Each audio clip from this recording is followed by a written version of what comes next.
ඔව් මේ අපි පන්තියෙන් කරපු පේපරයක් මේක සාකච්ඡා කරේ නෑ. සහ උසය පන්ති කවුරුත් මේක කරේ නෑ. ඉතින් මේ පේපර තමයි සාකච්ඡා කරන්නේ.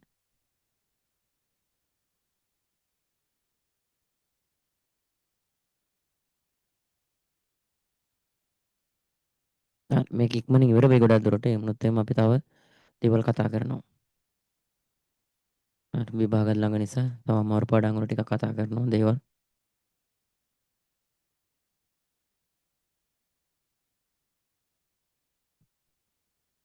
හරි.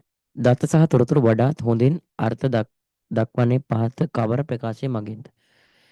මේකෙදි දත්ත සහ තොරතුරු දෙකම අර්ථ ගන්නන්න ඕනේ. එකක් විතරක් බෑ. දත්ත සහ තොරතුරු කියන දෙකම අවශ්‍යයි. හරි බලමු පළවෙනි එකේ දත්ත සහ තොරතුරු දෙකම තීරණ ගැනීමට උදව් වෙනවලු. දත්ත සහ තොරතුරු දෙකම තීරණ ගන්න උදව් වෙන්නේ නැහැ. තොරතුරු විතරයි තීරණ ගන්න උදව් වෙන්නේ. එතකොට දත්ත කියන කෙන්නේ නැහැ. ඒ නිසා මොකද වෙන්නේ? පළවෙනි එක වැරදි. පළවෙනි එක වැරදි. එන්නේ නැහැ. දෙක කියනවා දත්ත අර්ථාන්විත වන අතර තොරතුරු අර්ථාන්විත නොවේ. දත්ත අර්ථාන්විත වෙන්නේ නැහැ. දත්තයක් අර්ථාන්විත වෙන්නේ නැහැ. තොරතුරු අර්ථාන්විත වෙන්නේ. එතකොට මේකේ දෙපැත්ත මාරු වෙලා තියෙන. එහෙනම් මේකත් වැරදි. තුන කියනවා දත්තයක් ලෙස ජාතික හැඳුනුම්පත් ගත් විට එය විශ්ලේෂණයෙන් තොරතුරු ලබා ගන්න පුළුවන්. ඔව්. ජාතික හැඳුනුම්පතක් ගත්තොත් වර්තමාන එකක් ගත්තත් පරණ එකක් ගත්තත් පළවෙනි දැන් වර්තමාන කියන පළවෙනි ඉලක්කම් හතරෙන් එයා ඉපදුණු අවුරුද්ද කියනවා. හරිද? ඊට පස්සේ තියෙන අංක දෙක. හරිද? ඒ අංක දෙකෙන් ස්ත්‍රී පුරුෂ භාවය කියනවා. ඊට පස්සේ පළාත් අංකයේ ওই විදිහට විස්තර ගන්න පුළුවන් මේක. ඒතර දැනට මේක හරි. ඊළඟට හතර කියනවා දත්තයක් නොවන සෑම දෙයක්ම තොරතුරු කිව්වේ. එහෙම කියන්න බෑ අපිට. දත්තයක් නොවන සෑම දෙයක්ම තොරතුරක් කියන්න බෑ. තොරතුරක් වෙන්නේ සාමාන්‍ය එක අර්ථාන්විත තීරණ ගැනීම සඳහා භාවිතා කරලා ඒ කියන්නේ භාවිතා කරපු දෙයක්, සකස් කරපු දෙයක්. අන්න එහෙම එක තමයි තොරතුරක් කියලා කියන්නේ. ඒ නිසා දත්ත කියන වර්ගයට අයිති නැති හැම එකම තොරතුරක් බවට පත් වෙන්නේ නැහැ. හරි. එහෙමනම් ගන්න වෙන අපිට එකට උත්තර අංක 3. එනකට එන්නේ අංක 3. ඔය පදනමත් තමයි එකට 3 ගන්න අපි. දෙකේ කියනවා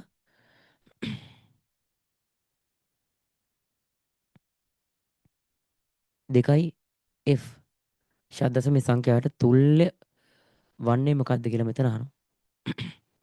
දැන් මේ වගේ තැන්වල කපටි වෙන්න ඕනේ. දැන් ඔයාලට පේනවද දන්නේ නැහැ. මෙතන පොඩි ට්‍රික් එකක් තියෙනවා. මේ අෂ්ටමයේ දෙකක් තියෙනවා. ඔයාලට පේනවා ඇති. අෂ්ටමයේ දෙකක් තියෙනවා කියන්නේ හරිද? මේ වගේ තැන්වල හරි පොඩි අයිඩියාවක් එනවා. එකක් වැරදි කොහොමද? හරි. එකක් වැරදි. අපි හදලා බලමු. මොකක්ද උත්තරේ කියලා.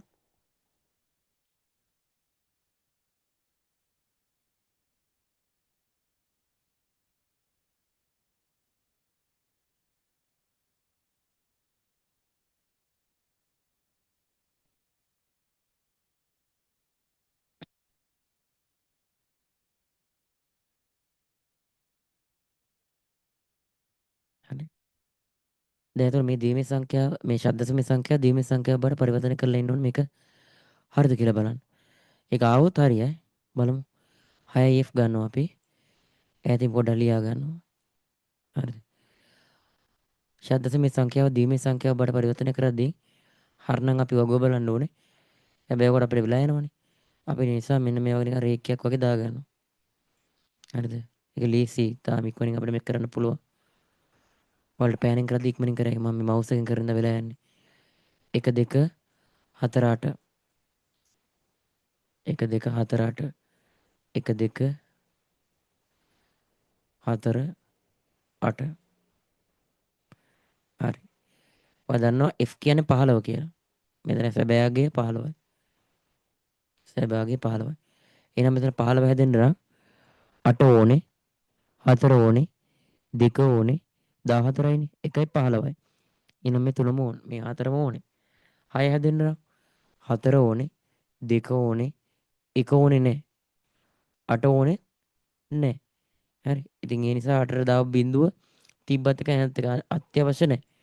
හරි බලන්න මෙහෙම උත්තරයක් පළවෙනි එකට ආවිලා තිබ්බනම් හරි. මේ එක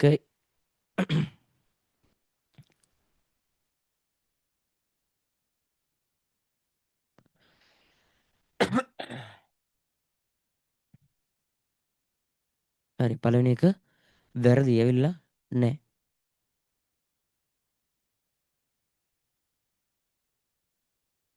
ඔව්. පළවෙනි එක ඇවිල්ලා නැහැ. එහෙනම් පළවෙනි එක උත්තරයක් බාටපත් වෙන්නේ නැහැ. හරි. අපි බලමු දෙවෙනි එක. උත්තර අංක 2.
හරි.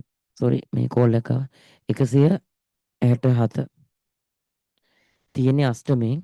ඒතර අෂ්ටමයක් ෂඩ් දශමයට බලද්දී නැත්නම් එක්ක ෂඩ් දශමයක් අෂ්ටමය කරන්න ඕනේ නැත්නම් අෂ්ටමයක් ෂඩ් දශමය කරන්න ඕනේ. හරි. කොහොම කරත් එකයි. අපි මේ වගේ තැනක හරි අෂ්ටමයේ දීමේ අගයන් හදා ගන්න ඕනේ ටක් ගාලා. ඔය විදිහට.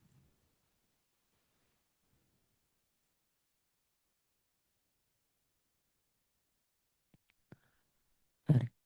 එතකොට 1 2 4 මේකෙත් 1 2 4 මේකෙත් 1 2 4 1 2 4 හරිනේ. දැන් බලනවා අපි මේක දීමේ අගයන් ටික හදා ගන්න ටක් ගාලා. හරි 7 හැදෙන්න 4 ඕනේ 2 ඕනේ 1 ඕනේ. 4 2 6 1 7යි. හරි 6 හැදෙන්න 4 ඕනේ 2 ඕනේ 1 ඕනේ. නෑ. 4යි 2යි විතරයි අවශ්‍ය 1 ඕනේ නෑ. 1 ඕනේ නෑ. ඒක හැදෙන්න නම් මෙයා විතරයි ඕනේ. මේ දෙන්න අවශ්‍ය වෙන්නේ නෑ. දැන් මේ ආවේ අෂ්ටමයේ දීමේ අගයන්. ඒ ශබ්දසමය කරහර වදින් අෂ්ටමයේ දීමේ අගයන් 4න් 4ට වෙන් කර ගන්න ඕනේ. මොකද ශබ්දසමයක් හැදෙන්නේ දෙකේ බල දෙකේ සාධක 4කින්. ඊට පස්සේ 4යි 1යි 2යි 3යි 4යි.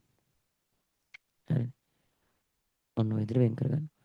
ඒතර මේ ඉන්නේ මේවත් අපි දා ගන්න ඕනේ මේ විදිහට. 1 2 4 8 මෙයත් 1 2 4 8 ඔය විදිහට. හරිනේ. මෙයා දාන්න අවශ්‍ය නැහැ ඉතින්. එකයිනේ නියෝජනය වෙන්නෙත් නැහැ. දැන් බලමු මේ 4යි 2යි 6යි 1යි 7යි 7යි මෙතන 4යි 2යි 6යි 1යි 7යි. එහෙනම් මේක උත්තරයක් විදිහට එන්නේ නැහැ. මේක උත්තරයක් විදිහට එන්නේ නැහැ. දැන් සැකයක් ඇති වෙනවා මේක උත්තරේ වෙන්න ඇති කියලා. එහෙම වුණොත් මේක හදන්න නැතුව අපි චුට්ටක් අපිට වෙලා මේක හදමු. 157 හදලා බලමු. 157 කියන සංඛ්‍යාවටක් ගලා හදලා බලමු. හරි.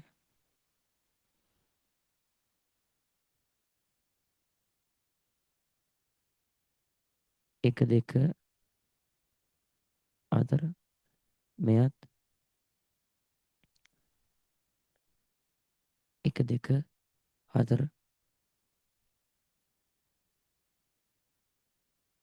මෙයත්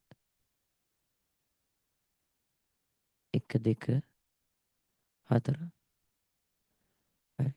7 හැදෙන්න. සෝරි. මෙයා 7 හැදෙන්න මෙයත් ඕනේ. මෙයත් ඕනේ. මෙයත් ඕනේ. 5 හැදෙන්න මෙයා ඕනේ. මෙයා ඕනේ. මෙයා ඕනේ නැහැ. දෙක ඕනේ නැහැ. 1 හැදෙන්න එක විතරයි ඕනේ. අනිත් දෙකම ඕනේ නැහැ. අනිත් දෙකම අවශ්‍ය නැහැ. I guess.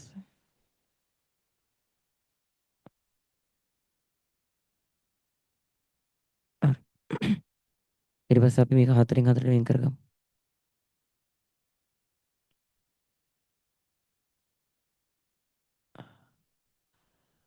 මේ තියෙන්නේ. මේ කට්ටියවම වෙන් කරගමු. 1 2 3 4 හරි. මේ බලන්න ඔක්කොම තියෙනවා. 4ක් තියෙනවා, 2ක් තියෙනවා. මේවට මේ අපි දාන් ගියොත් එහෙම 1 2 4 1 2 4 8 මේ බලන්න. මෙයටත් 1 දානවා, 2 දානවා, 4 දානවා, 8 දානවා. හරි තනි බින්දුවට වැඩක් නැහැ තාලා. මේ 8ක් තියෙනවා, 4ක් තියෙනවා, 2ක් තියෙනවා, 1ක් තියෙනවා. ඒ කියන්නේ 15ක්නේ. 15ක් කියන්නේ F අකුරක්. හරිද? ඔන්න දැන් පොඩි ඉඟියක් දෙනවා. මේකත් F නේ අවසානේ මේ. ඔය මේක දිහා බැලුවොත් මේක F. පේනවද? එහෙනම් මෙන්න F අකුර ආවා. ඊළඟට මේ බලන්න 4යි 2යි 6යි. ඒතර 6 ආවා. එහෙනම් උත්තරේ මේක. හරි ඔන්න කපටි වෙලා ටක් ගාලා උත්තරේ. ගත අෂ්ටමයේ දෙකක් දාද්දිම අපිට දැනෙන්න ඕනේ.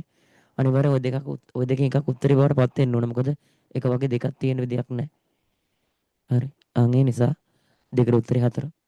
දෙකට උත්තරේ 4.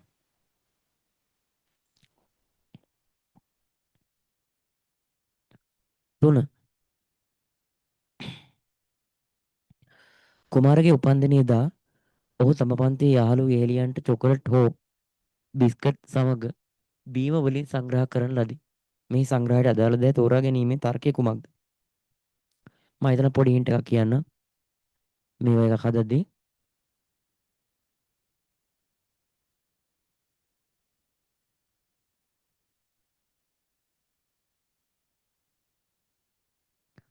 ඔයාලට කොහේ හරි තැනක මතක තියාගන්න කොහේ හරි තැනක ඔයාට හරිද? හෝ මෙන්න මේ හෝ කියන වචනේ හරිද? එහෙම නැත්තම් හෝ කියන වචනේ නැත්තම් සමග හරිද? මෙන්න මේ සමග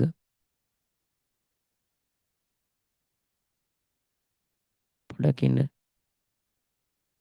මේක ඉන්න. හෝ හම්බුනොත් හෝ සමානයි ඕට. හෝ කියන එක සමානයි ඕට. ඒ කියන්නේ දෙකෙන් එකක්. ඔන්න මතකද ద్వාරය මේ.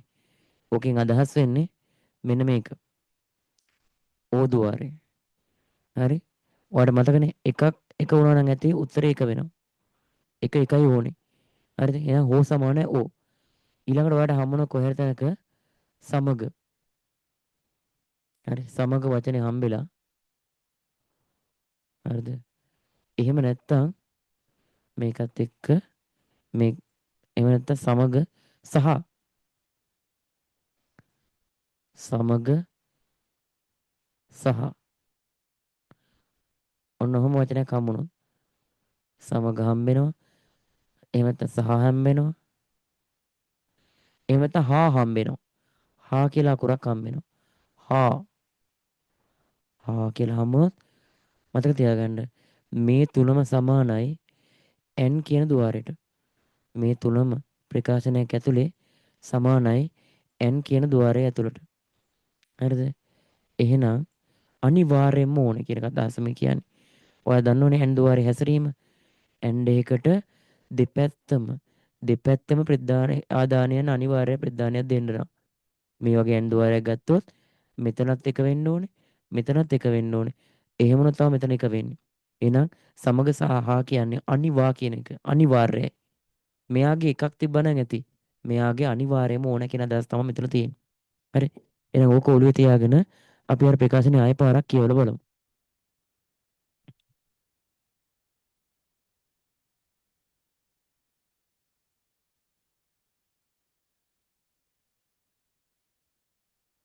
හරි. දැන් බලන්න හොඳට බැලුවොත් මෙතන ඔයාලට දැන් අදහසක් ගන්න ගොඩක් තැන් තියෙනවා. බලන්න. කුමාරගේ උපන්දිනේ දා ඔහු තම පන්තියේ යාළුවේරියන්ට චොකලට් හෝ මෙන්න හම්බුණා. චොකලට් හෝ. එහෙනම් හෝ සමානයි හෝට. බිස්කට් සමග මේ තියෙන්නේ. ඔන්න හම්බුණා. සමග බිමෝනි සංග්‍රහ කරන ලදී. එහෙනම් හෝ සමානයි ඕට. හෝ සමානයි ඕට. සමග සමානයි ඇන්ඩෝල්ට. එහෙනම් උත්තරේ 1. තුනට උත්තරේ 1. එහෙනම් උත්තරට එන්නේ මෙන්න මේක.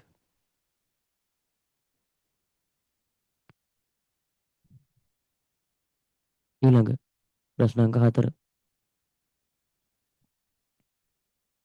පහත සඳහන් දෑ අතරින් අවම අගය ඇත්තේ කුමකද කියලා අහනවා. එහෙනම් දැන් මේක එකපාරම ගන්න බෑ. මොකද කරන්න ඕනේ මේ සේරම ඒ කියන්නේ දෙවෙනි එක ඇර අනිත් තුනම අපි කරගන්න ඕනේ දශම සංඛ්‍යාව බවට හරව ගන්න ඕනේ. ද්විම එකත් කරගන්න ඕනේ. අෂ්ටම එකත් කරගන්න ඕනේ. ෂඩ්දශම එකත් අපි දශම සංඛ්‍යාව බවට පරිවර්තනය කරගන්න ඕනේ. ඔය දෙක කරන්න යන්න එපා. මොකද දෙවෙනි එක දැනටමත් දශම සංඛ්‍යාවක්. අය හරෙව්වත් ඕකම තමයි. එතකොට අපිට කුඩාම සංඛ්‍යාව මොකක්ද කියලා හදාගන්න පුළුවන්.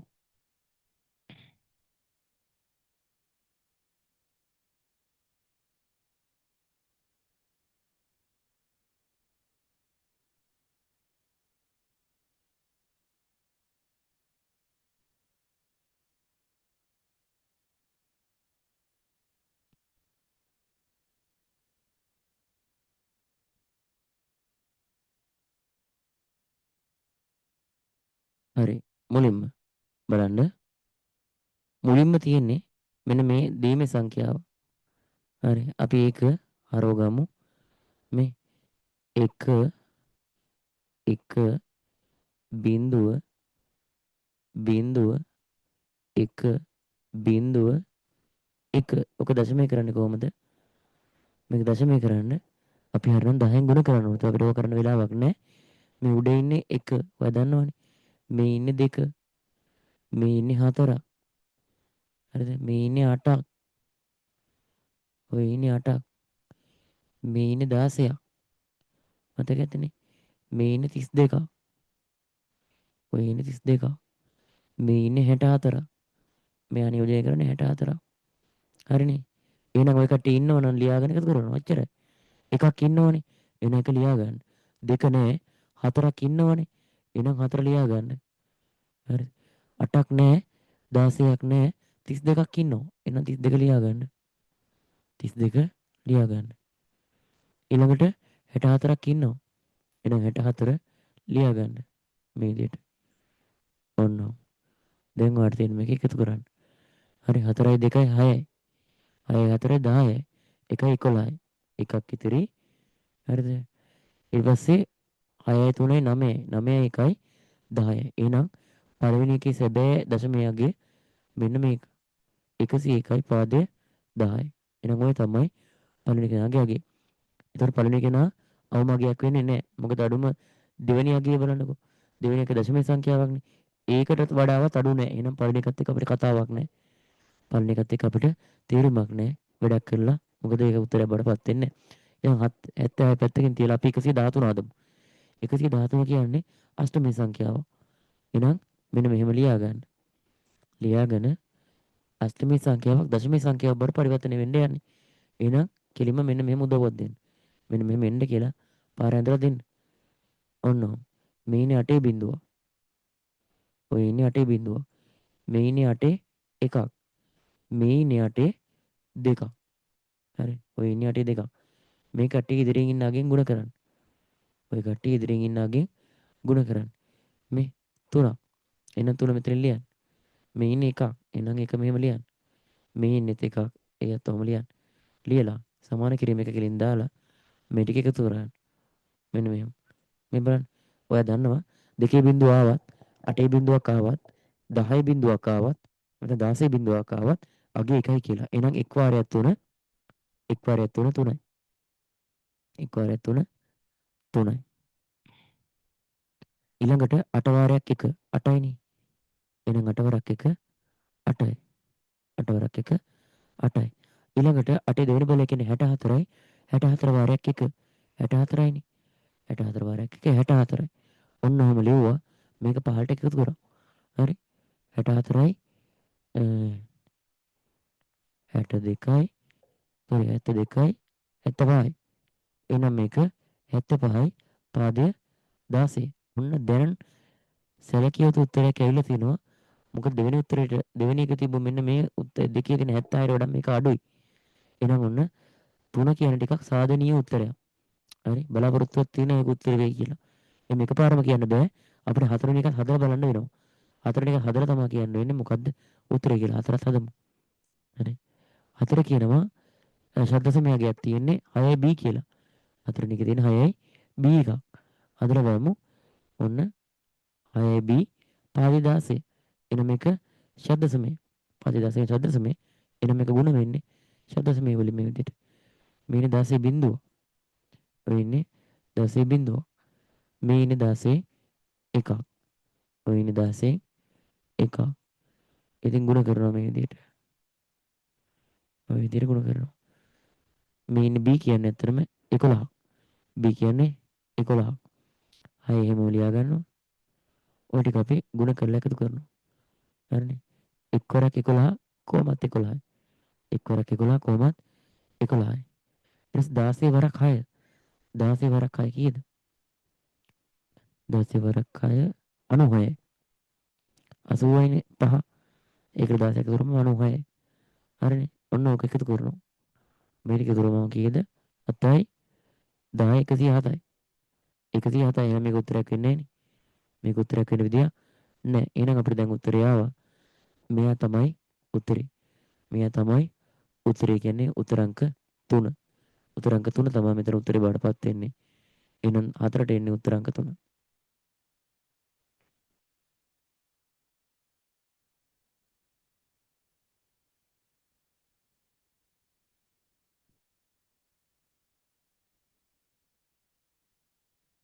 හරි. දැන් කියනවා අංක 4ට ඔන්න උත්තරේ කිව්වා. 4ට උත්තරංක 3. පහේ කියනවා ගුණ විශාලත්වය කියන්නේ ෆයිල් සයිස් වැඩිවන්නේ පහ සඳහන් කවරකද කියලා අහනවා. ෆයිල් සයිස් එක වැඩිම මොකේද කියලා අහනවා. ඔය දන්නවා බිට් බයිට් කතාව නේද? බිට් එකක් බයිට් එකයි. බයිට් 1.2 කිලෝ බයිට් එකයි. කිලෝ බයිට් 1.2 මෙගා බයිට් එකයි. දැන් බලන්න මෙතන මෙගා බයිට් පැනපුවා තියෙනවද කියලා. මෙගා බයිට් පැනපුවා නෑ. ගිගා බයිට් නෑ. එන ඊළඟට තියෙන්නේ මෙගා බයිට්. දැන් මෙගා බයිට් තියෙනවා නම් හරිනේ. ඒකනේ වැඩිම වෙන්න ඕනේ. මෙගා බයිට් උත්තරයක් තියෙනවා. මෙගා බයිට් උත්තරයක් ඔය බැලුවොත් පේන්න තියෙනවා. මේ තියෙන මෙගා බයිට් උත්තරය. ඉතින් මෙතන තියෙන වැඩිම අගේ මෙගා බයිට් දෙකේ එක. අනිත් ඒවා කොච්චර තිබ්බද වෙන්නේ නෑනේ. මේ මේ කිලෝබයිට් 1000යි මෙතන තියෙන්නේ. ඒ කියන්නේ මෙගාබයිට් එකයි. හැබැයි මෙතන මෙගාබයිට් දෙකක් තියෙනවා. හරි. කිලෝබයිට් මේවා කතා කරලා වැඩක් නැහැ මේවා. මේ උත්තරයක් ඉදිරිය කොහොමත් එන්නේ නැහැ. අන්නෝම එන්නේ නැහැ බයිට් කොහොමත් එන්නේ. එනවනම් එන්න පුළුවන් එක්ක 4 එක්ක 2නේ. හැබැයි දෙකේ එන්නේත් නැහැ. කිලෝබයිට් 1000 කියන්නේ 1 මෙගාබයිට් එකක්. ඒ නිසා මෙතනට එන්නේ නැහැ. එහෙනම් උත්තරේ 2. උත්තරේ 2. පහට උත්තරේ 2. 6 S කීයක ක්‍රමයේදී E අනුලක්ෂණය මෙන්න මේක නම් ඔය කියන දීම සංඛ්‍යාව නම් G කියන අනුලක්ෂණයේ හරි පාදයගේ කීයද කියලා අහනවා දශමයේ වශයෙන්. ඉතින් ඔය වගේ ගණන් තමයි බලාපොරොත්තු වෙන්නේ. ඊවල මේ වගේ එකපාරම දශමයේ සංඛ්‍යාව දෙන්නේ නැහැ. එහෙම නැත්නම් එම ළමයට ලේසියනේ හදන්න. එන ළමයා චූටක් වටේ යවන්න මේ වගේ දීමේ සංඛ්‍යාවක් දෙනවා. ඉතින් ඔයා දැනගන්න ඕනේ මේක දශමයේ කරගන්න.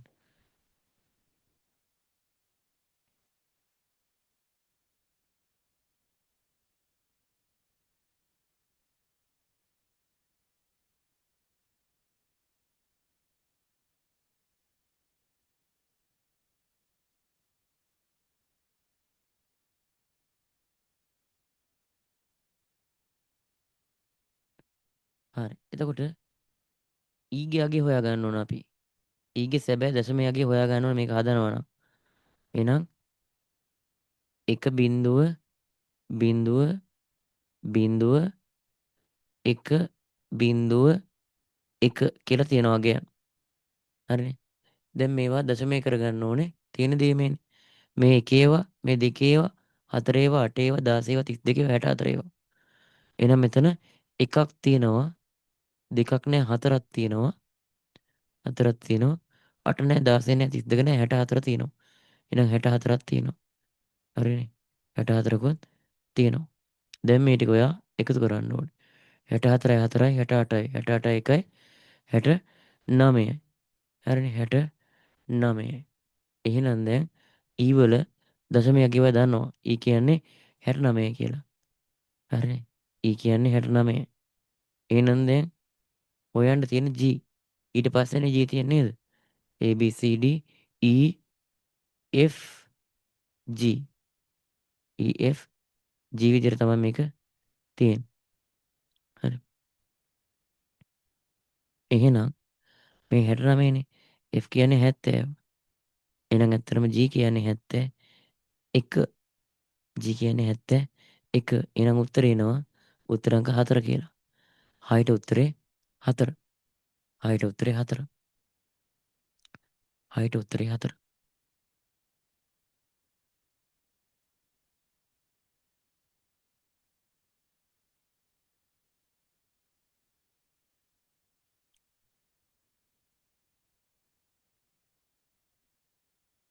හරි ප්‍රශ්න අංක 7 දශමයේ සංඛ්‍යා ක්‍රමයේ එක් සංඛ්‍යාවක් නිරූපණය සඳහා දීමේ කේතික දශමයේ ඒ කියන්නේ BCD බිටුවක් හතරක් භාවිතා කරනවලු. පහසඳන් ඒ වගේ BCD කේතික ක්‍රමයේ වළංගු නොවන බිටු මොස්තරය මොකද්ද කියලා අහනවා. මෙතන තියෙනවා වළංගු නොවන එක. ඒ කියන්නේ බිට් කෙනෙකුට අයිති නැති ඒවා. මොනවද බිට් කෙනෙකුට අයිති නැත්තේ?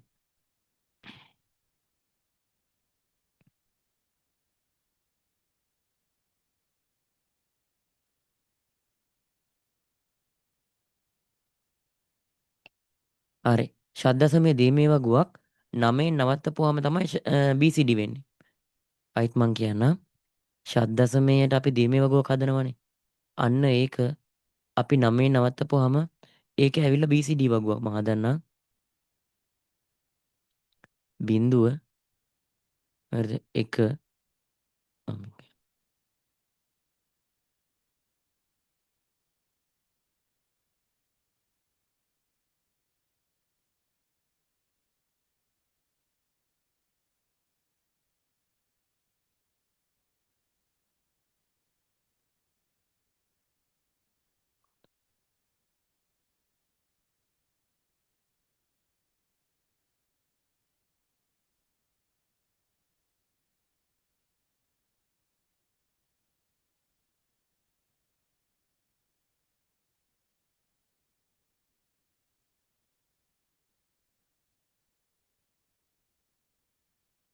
හරි. 1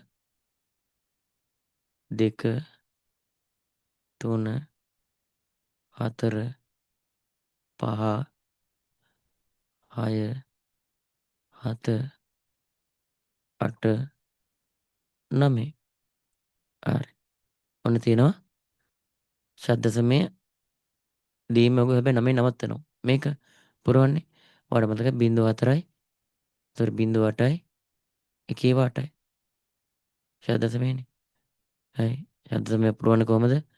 1 2 4 8 ක්‍රමයෙන්. මෙන්න මේ ක්‍රමෙන් තමයි මේ වගේ එකක් හදන්නේ. එහෙනම් අපි හදමු. හරි. 0.1යි 2යි 3යි 4යි 5යි 6යි 7යි 8යි 1යි 2යි. හරිනේ. ඊළඟට මේක 0.4යි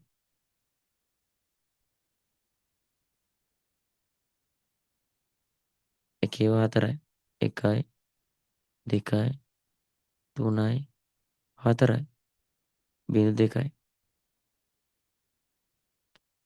මෙතන 0.2යි 1.2යි 0.2යි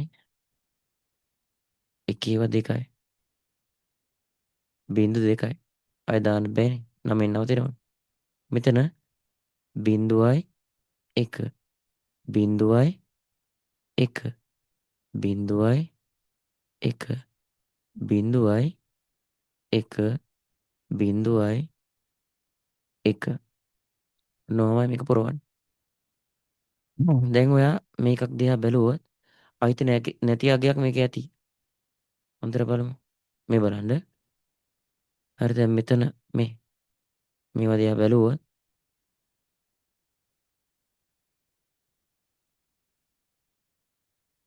අයිති නැති අගයක්. දැන් මේ ටික බලන්නකො. 0.2යි 1.0 තියෙනවා මේ. මේක තියෙනවා. මෙතන 1 2යි 0යි 1 මේ. 1 2යි 0යි 1 නෑ. එහෙනම් මේක නෑ. අහන්නේ නොවන්නේනේ. එහෙනම් උත්තරේ ආවා. මේ තියෙන්නේ. උත්තරේ තමයි 2. අනිත් ඒවා තියෙනවා මේ. 0.1 1.1 මේ. 0.1 මේක තියෙනවා. 0.1 2 0.1 2 මේ. නැත්තේ දෙවෙනි එක. එහෙනම් 7ට 2 මේ. 7 2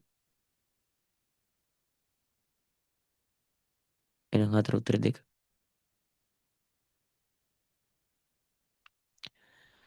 8 මාධ්‍ය සැකසුම් මේකකේ සම්බන්ධයෙන් පහත සඳහන් පෙකා සලකා බලන්නලු. මින් කුමක් නිවැරදි වන්නේද කියලා අහනවා. මාධ්‍ය සැකසුම් මේකක සම්බන්ධයෙන් පහත සඳහන් පෙකා සලකා බලලා මේකේ නිවැරදි මොකක්ද කියලා අහන්නේ. අංක 8.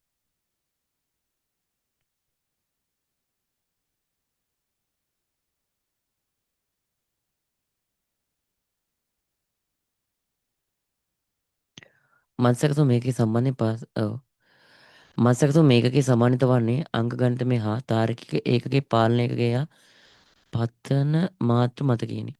එහෙම එකක් මාධ්‍ය සැකසුම් මේකකේ නැහැ. ඒතර මේක වැරදි. මේ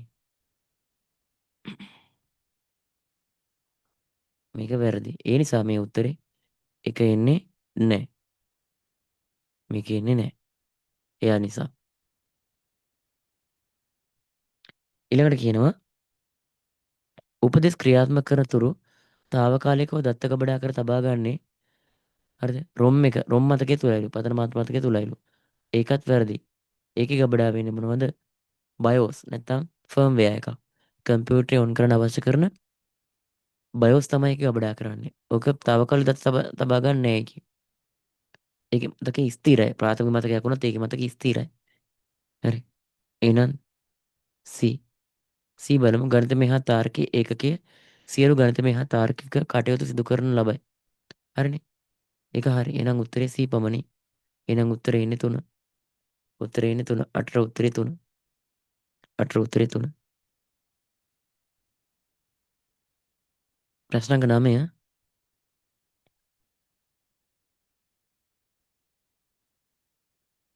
9 දත් සම්ප්‍රේෂණ මාධ්‍ය සම්බන්ධයෙන් වන පහත ප්‍රකාශ සලකා යුගල එකිනෙකට ගැලපුව විට ලැබෙන පිළිතුර මොකක්ද කියලා අහනවා. හරි. බලන්න. දත් සම්ප්‍රේෂණ தත්ත්වය වර්ධනය කිරීම හා ආරක්ෂා කිරීම කරනවලු. සමය වර්ධනයක් සහ ආරක්ෂාකාරීත්වයක් වෙන්නේ වැසුණු එකේ. නම්‍යශීලී වන අතර උපරිම දුරකට උපරිම මීටර් 100 යන්න පුළුවන්. ඒ වෙන්නේ මොකේද? ඒක සාමාන්‍ය නොවැසුණු නැඹුරුම් කම්බිවල තමයි වෙන්නේ. එනම් M ආවෙන්න ඕනේ S වලට. ඊළඟට තියෙනවා තඹ කම්බි දැලක ආකාරයෙන් පිටත කේබලයේ වටා විද්‍යුත් චුම්බකයක් ඇති කරනවා. ඒ කියන්නේ කොඇක්සියල් එකේ නැත්තම් සාමක්ෂ කේබල් එක. මෙන්න මෙහෙම වෙනවා. එහෙනම් N වලට එන්නේ Q. හරි. එහෙනම් 9ට එන්නේ උත්තරේ. මේව ගලපුවම 4. ගලපුවම එන්නේ 4. L ට R M ට S N ට Q. 9ට උත්තරේ 4. 9ට උත්තරේ 4.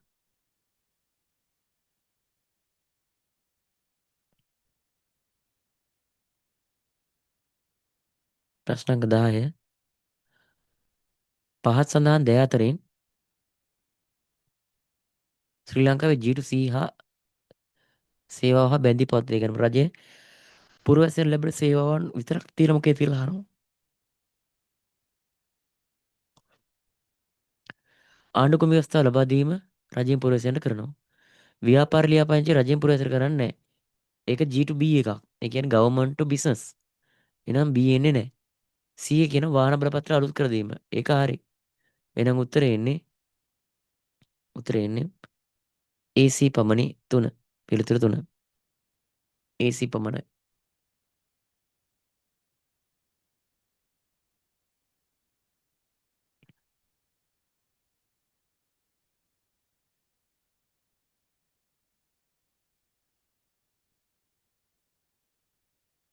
ඊළඟ බලන ප්‍රශ්න අංක 11.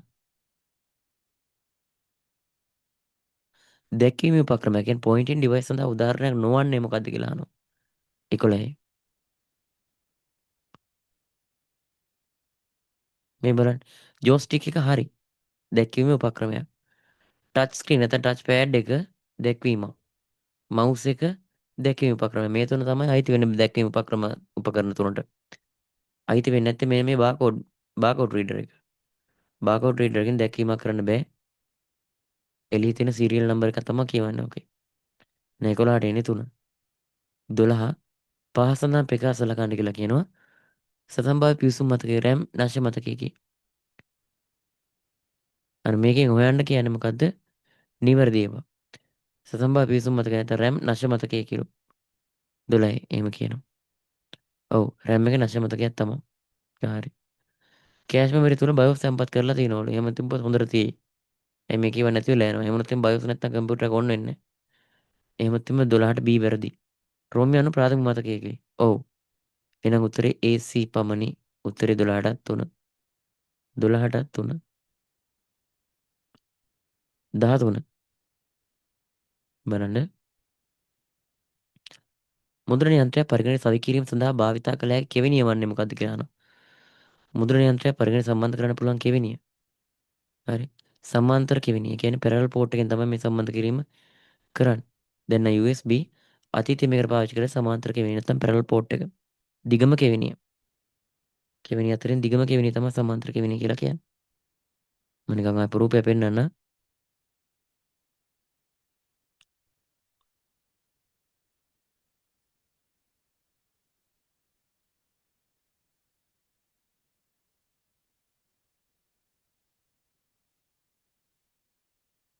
මේ තියෙන්නේ. මෙන්න මේක තමයි පැරලල් පෝට් එක කියලා කියන්නේ. වර්තමානයේ භාවිතා වෙන්නේ නැහැ.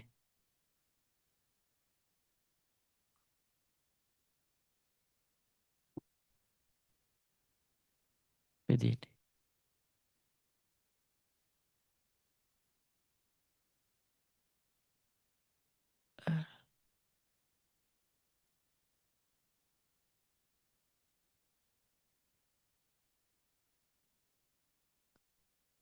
හරි.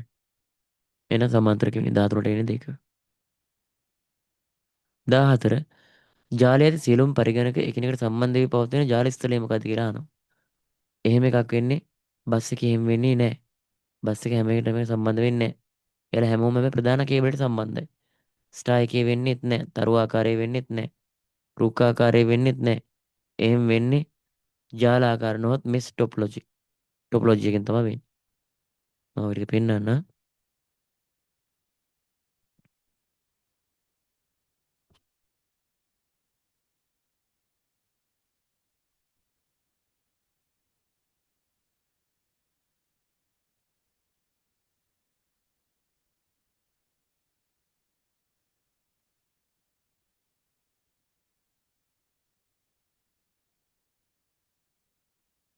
මේ වano මෙස් ටොපොලොජි එකේ මේ හැම එකක්ම සම්බන්ධයි. මේ හැම එකක්ම අනිත් පරිගණකයත් එක්ක සම්බන්ධයි. ඒ නිසා කොහෙන් කේබල් එකක් යන්නවත් කොහෙන් කම්පියුටරයක් යන්නවත් එහෙම අවුලක් නැහැ. කිසිම අවුලක් නැහැ ඒකට. එහෙනම් ඔන්න ඕක තමයි උත්තරේ වෙන්නේ. අරවා උත්තරේ නවන්නේ. බලන්නකො ස්ටාර්ට් ඔප්ලොජි එක. ස්ටාර්ට් ඔප්ලොජි එක. මේ බලන්නකො මේ මධ්‍යගත තියෙන ස්විච් එකක් නේ. ඒ ඔය ස්විච් එක මත තමයි මේක රඳා පවතිලා තියෙන්නේ. මේ ස්විච් එක කැඩුණු ගමන් ඉවරයි. කම්පියුටර් එක කැඩුණාට අවුලක් නැහැ. හැබැයි මධ්‍යගතව තියෙන ස්විච් එක කැඩුණොත් මේක ඉවරයි. මේක ඉතින් වියදම් අඩු ක්‍රමයක් ටිකක්. නේද? ටිකක් වියදම් අඩු ක්‍රමයක්. ලොකු වියදමක් අඩුන්නේ නැහැ. හරි ඊළඟට අපි ගත්තොත් එහෙම රින් එක මේ තියෙන්නේ රවුමක්. මේක නම් වියදම ගොඩාක් අඩුයි මේ. හැබැයි ඒක කම්පියුටර් එකක් ගන්නකො මං ඉවරයි. මේ මේ ආකාර ජාලයක් ඇදුවොත්. හරි එහෙනම් ඒකත් අසාර්ථකයි. ඊළඟට ට්‍රී එක. ට්‍රී ටොපොලොජි එක. මේ තියෙන ගහ කැඩේට මේ තියෙන ස්විච් තමයි ගොඩක් තියෙන. ස්විච් වලට වෙනම කම්පියුටර් සම්බන්ධ වෙලා තියෙනවා. ඒතකොට ස්විච් වලට තමයි සම්බන්ධ වෙන්නේ. හරි. එතකොට මේක ගහ කැඩේට තියෙන්නේ මේ විදිහට තමයි යන්න අත බෙදලා. හරි මේක වෙනම මෙයා පාලනය කරන්නේ. ඒක වාසියක්. අපේ ප්‍රධාන කේබල් බිඳුව තුනත් ඉවරයි. අර බස් එකේ වගේ. බස් එකක් පෙන්වන්න. හරි. මේ තියෙන්නේ බස් ටොපොලොජි එක.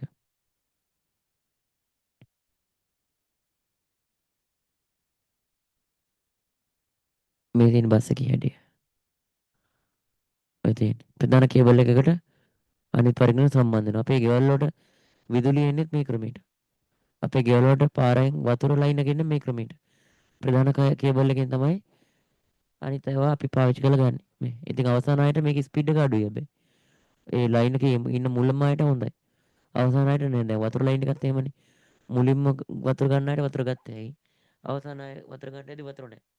අනේ ඒ වගේ තමයි මේ බස් ටොපොලොජි එක. මේකට රඳා පවතින ප්‍රධාන කේබල් එක මත. ඒක තමයි ටොපොලොජිස් ටික. හරි.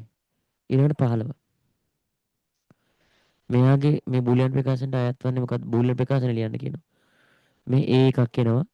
මෙතනදී මොකද වෙන්නේ? A එක A බා එකක් බවට පත් වෙනවා. මෙතනින් B එකක් එනවා. එතකොට මෙතනට ගන්න normal B. මෙතනින් එළියට යද්දි මොකද වෙන්නේ? B බා බවට පත් වෙනවා. ඉතින් මෙතන හරිද? මෙතන A මේ එකතු වීමක් නෙවෙයි මේ O එකක් තියෙන්නේ. එහෙනම් අතරින් ආපු A බා එක අතරින් ආපු A බා එක එකතු වෙනවා මේ පැත්තෙන් ආපු B බා එකට. B බා එකට. sorry.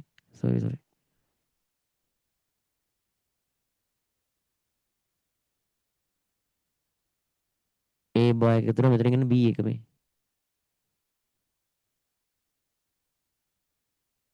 එතකොට A dot bar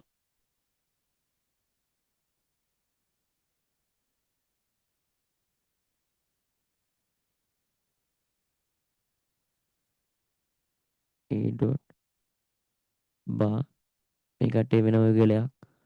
ඒ එකතු වෙන්නේ මෙයාගේ. ඒ එකතු වෙන්නේ B බා එකකින්. B බා අන්න. එහෙම උත්තරයකට තියෙන උත්තර අංක 1. A බාදන dot B dot B හරි. 15ට 1.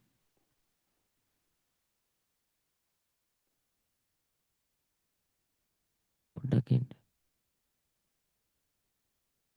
එක නෙමෙයිනේ. මෙතන එක තියෙන්නේ 3. මෙන්න මේක.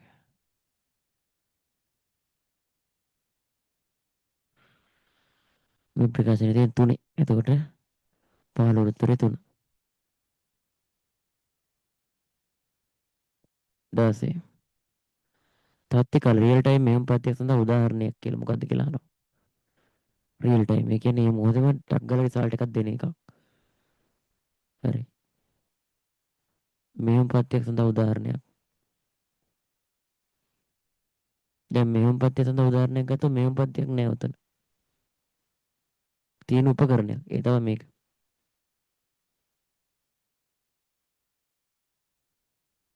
හරි. ප්‍රශ්න චූටිය වල තියෙනවා. උපකරණයක් තියෙනවා. එහෙම මේ ප්‍රත්‍යක් වැඩ කරන්නේ මේකේ උපකරණය. ඉන්න 16ට 1. 17 වදන්සකට මුදුකාංගයක ඇති සුවිශේෂ පාසුකමක් වන්නේ මොකද්ද? ඒකටම විතරක් සුවිශේෂ තියෙන පාසුකමක් ආන්නේ. හරිද? මෙන්න මේ මේ තපල් මුසුව විතරයි වදන්සක සුමු වලටම ආවේනික ටූල් එකට තියෙන්නේ. අනිත් ඒවා අනිත් software තුනේම තියෙනවා. Word එකෙත් තියෙනවා, Excel එකෙත් තියෙනවා, PowerPoint එකෙත් තියෙනවා. අනිත් තුනම.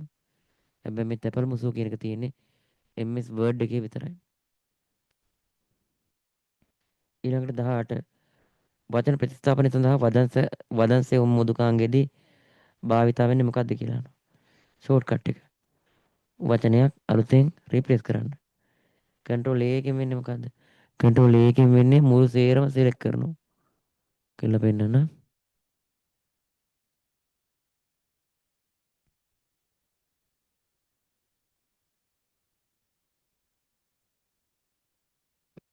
හරි.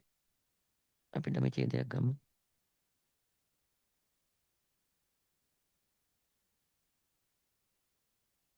හරි. ඔන්න ඡේදාව. ඔන්න කන්ට්‍රෝල් A ඔබනවා. කන්ට්‍රෝල් එකත් එක්ක මොකද උනේ? කන්ට්‍රෝල් එකත් එක්ක ඔබුවන් පස්සේ මේ සේරම සිලෙක්ට් වුණා. හරි. එතකොට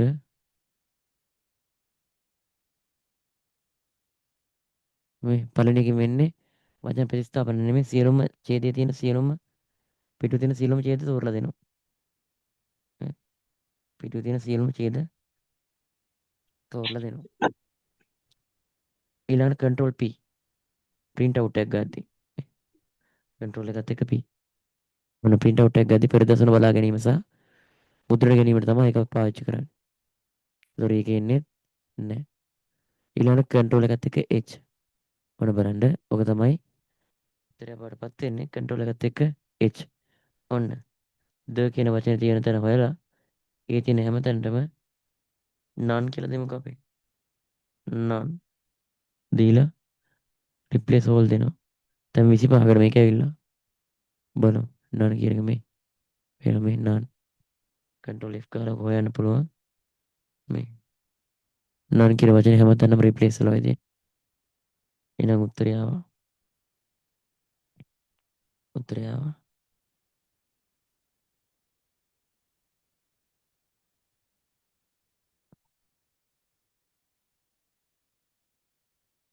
උත්තරේ වෙන 3. S එකෙන් වෙන සේව් කරනවා ගබඩා කරනවා.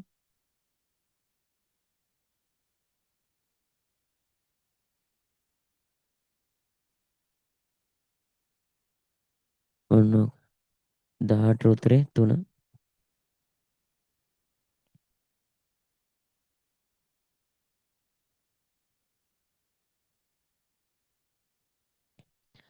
19.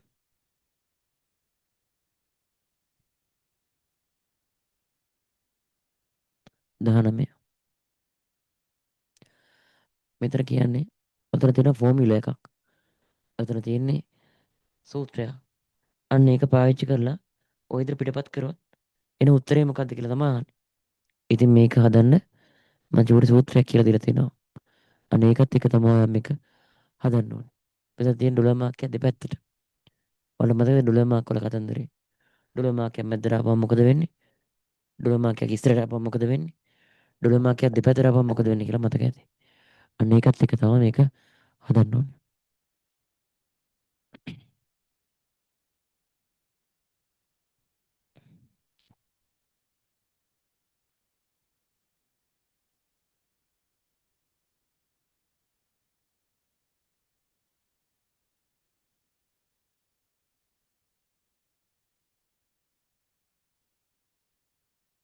ඩෝම ඩොලර් මාක්කයක් මැද්දට ඩෝමෑ මොකද වෙන්නේ? ඩෝමෑ આવොත් ඊ පා මොකද වෙන්නේ? ලොක් වෙනවා. ඊ පා ඒ කියන්නේ ඉහළ පහළ ලොක්. ඩොලර් මාක්කයක් මැද්ද තිබ්බොත් ඉහළ පහළ ලොක් වෙනවා. ඉහළ පහළ ලොක්.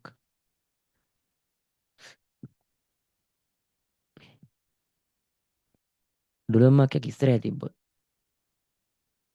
ඩොලර් මාක් එකක් ඩෝයි ඩෝයි එකක් තිබ්බොත් මොකද වෙන්නේ? වාදා මොකද වෙන්නේ? ලොක් වෙනවා. ලොක්.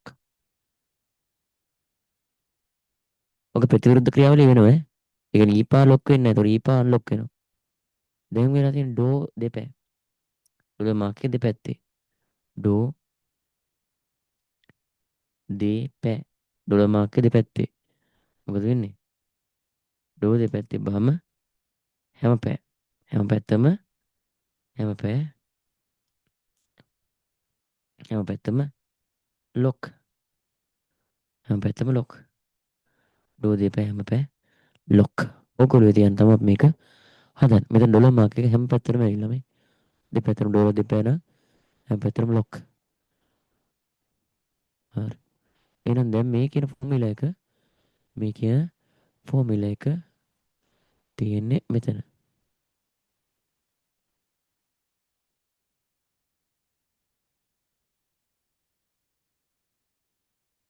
හරි. තියෙන්නේ මෙතන. හරි. එහෙනම් දැන් මේක C1 නේ තියෙන්නේ. මේක ඇද්දගෙන යන්න ඕනේ මෙතනට. C2 එකට. මෙතන තමයි අදින්න ෆිල්ලෙන්ඩ් එකේ. ඒතර උත්තරේ මොකද්ද කියලා යහන්න.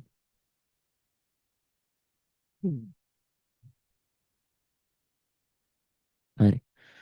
බලන්න වෙලා තියෙන පළවෙනි පාර කෝ A1 මේ තියෙන A1. හරි. මේ තියෙන A1 එක පළවෙනි පාර වෙලා තියෙන්නේ A1 එකට B1 එක එකතු වෙලා. ඒ කියන්නේ 6ට 4ක් එකතු වෙලා. 6ට 4ක්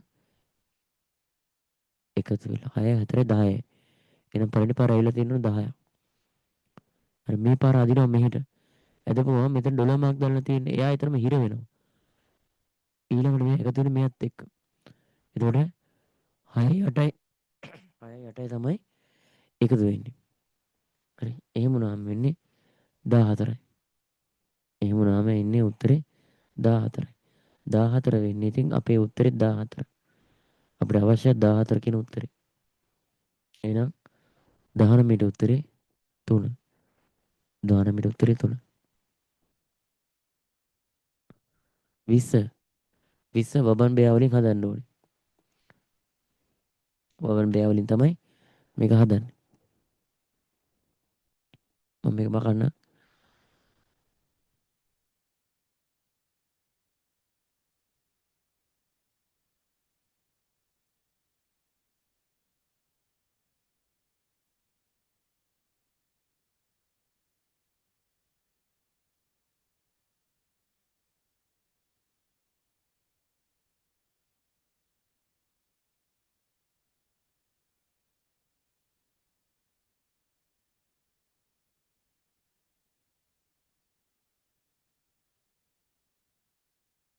හරි. අපි දැන් මේක හදමු. වබන් බෙයා.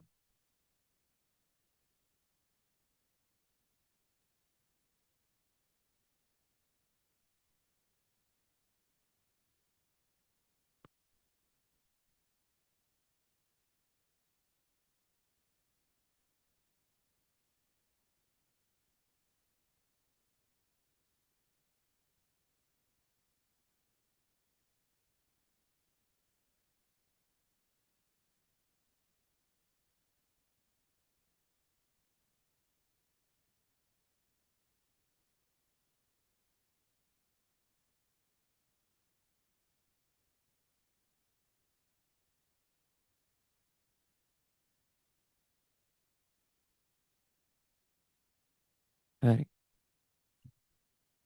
වබන් බෙයා දැන් අපි ඉස්සෙල්ලාම සුළු කරන්න ඕන වරහන. ඉස්සරහම අපි වරහන හදාගෙන ඉන්න ඕනේ. එහෙනම් මේ ප්‍රකාශනයේ ඔහොමම ආදේශ කරන් ඉන්නත් ඕනේ. අර ඉස්සෙල්ලා අපි හදාගත්තු එකේ අගයන් මොනවද කියලා බලා ගන්නත් ඕනේ. මේ මේ අගයන් අපිට ඕනේ. හරි ඒවා ආදේශ කරන්න ඕනේ මෙතනට. හරි. A1 කියන්නේ 6. A1 කියන්නේ 6. එතකොට 6 ගුණ කිරීම ඊළඟ B2. B2 කියන්නේ 8. හරිනේ. ඊළඟට අඩු කිරීම වරහන් ඇතුලේ B1 කියන්නේ ආයේ B1 B1 කියන්නේ 4. 4 බලයක් තියෙන්නේ දෙකෙන් අඩු කරනවා B2 වලින්. බෙදනවා B2 වලින්. B2 කියන්නේ 8. ඔන්න.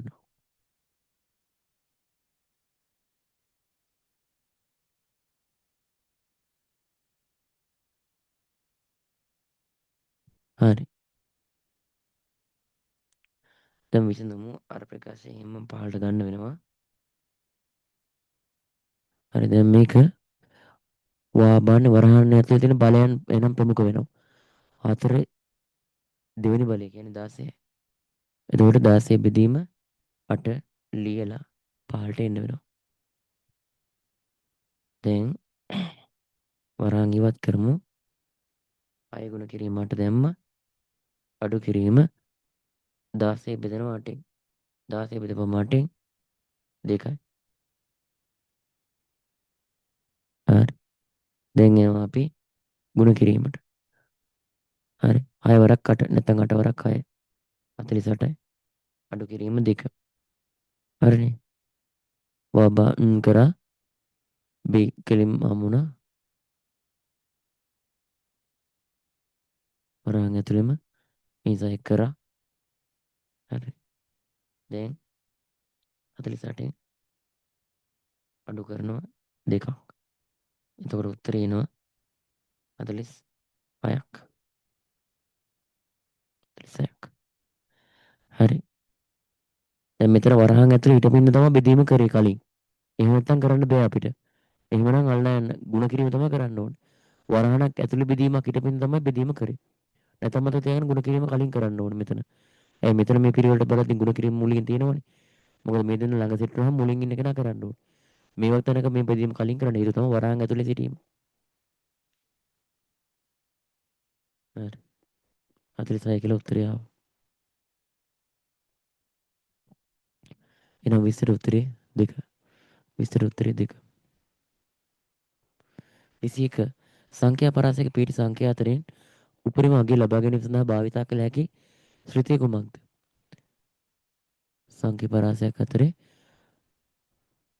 උපරිම අගය ලබා ගන්න පුළුවන් මොකෙන්ද කියලා අහන්නේ. මේවන්න ලේසි. හරි. සාමාන්‍යයෙන් සංඛ්‍යා පරාසයක උපරිම අගය හොයන්නේ මැක්ස් වලින්. මින් වලින් කරන්නේ සංඛ්‍යා පරාසයක අවම අගය සෙවීම. කවුන්ට් වලින් කරන්නේ සංඛ්‍යා පරාසයක පිළිලා තියෙන නැත්තම් සංඛ්‍යාත්මක පිළිලා තියෙන කෝෂ ප්‍රමාණය ගණන් කරන එක. සම් කියලා එකක් නැහැ. මේ විදිහේ සම් එකක් නැහැ. සම් තියෙනවා. හරි. සෝරි. සම් තියෙන සම් වලින් කරන සංඛ්‍යා පරාසයක එකතුව සෙවීම. හරි. මේක හරි. හතර හරි. එහෙනම් උත්තරේ එක සංඛ්‍යා පරාසයක එකතුව උපරිම අගය සෙවීම 21ට 1.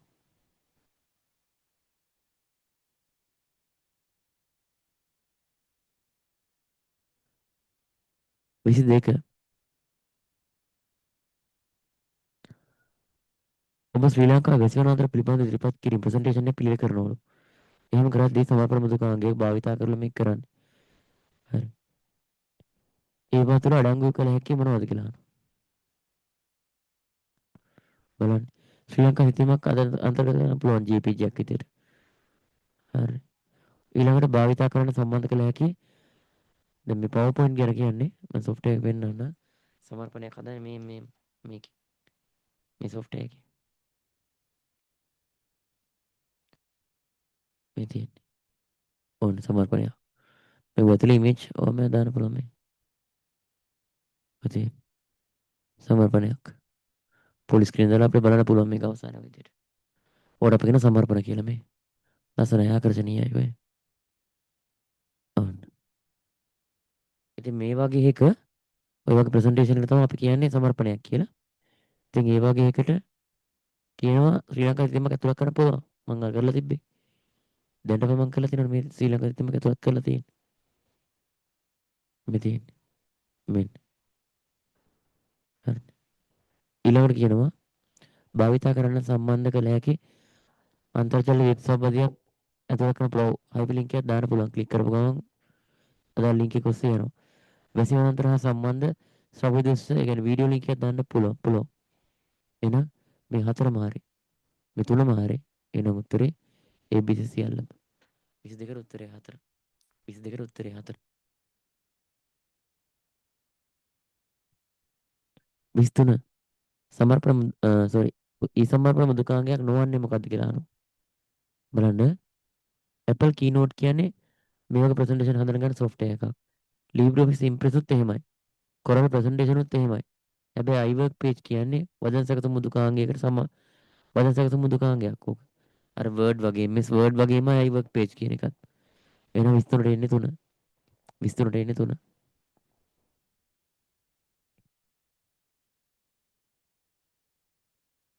24.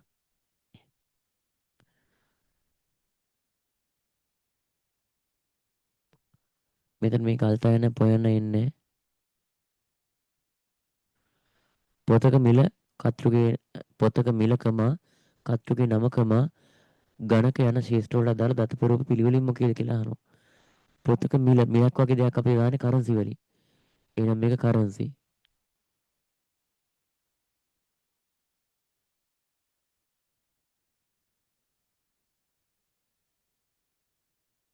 එතකොට කතෘගේ නමක් දාන්නේ ටෙක්ස්ට් වලින්.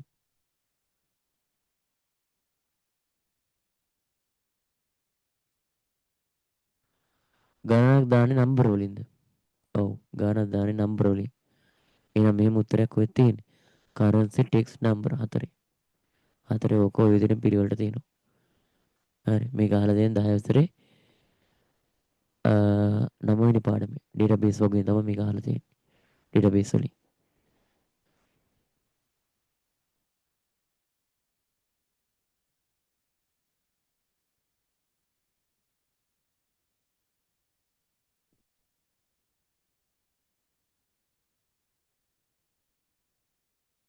හරි 25 ඉඳන් 29 දක්වා සියලුම පිළිතුරු සපයීම සඳහා පාත පිළිතුරු සපයන්න මේ වගුදක පාදක කරගන්න කියලා කියනවා.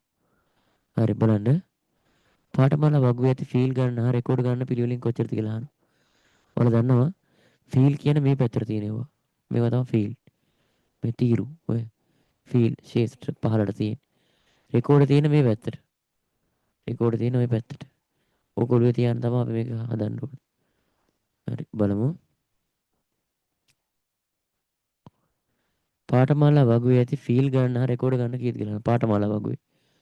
මේක ශිෂ්‍ය වගුව මේක පාඨමාලා වගුව මේ පේනවද? පාඨමාලා වගුවනේ. එහෙනම් මේ පැත්තට අපි බලමු. මේ ෆීල් බලමු. 1යි 2යි 3යි ෆීල් 3යි. හරි. ඊළඟ රෙකෝඩ් කීයක බලමු. රෙකෝඩ් 1යි 2යි 3යි 4යි. මේ 4යි. එහෙනම් 3 4 උත්තරේ 25ට එන්නේ 1. උත්තරේ 25ට 3 4 තියෙන එකේ 25ට උත්තරේ ෆීල්ඩ් 3යි රෙකෝඩ් 4යි. ෆීල්ඩ් 3යි රෙකෝඩ් 4යි. ෆීල්ඩ් 3යි රෙකෝඩ් 4යි. එන 25ට උත්තරේ 1. 26 කෝස් ෆී සඳහා ඒ කියන්නේ මිලක් කෝස් ෆී එකක් කියන්නේ මිලක් අනේ ඒවා එකක් දාන්න දත්ත සුදුසු ප්‍රූපයක් ගන්නවා. එහෙම ප්‍රූපයක් මේකේ මොකෙද තියෙන කියලා අහනවා. හරි. ඒක මුදලක්නේ. හරි. කෝස් ෆී එකක් කියන මුදලක්. මුදලක් දාන්නේ අපි කරන්සි වලින්. මුදලක් දාන්නේ අපි කරන්සි වලින්. මුදලක් දාන්නේ කරන්සි වලින්. එහෙනම් 26ට උත්තරේ 4. 26ට උත්තරේ 4. 26ට උත්තරේ 4. 26ට උත්තරේ 4. 26ට උත්තරේ 4.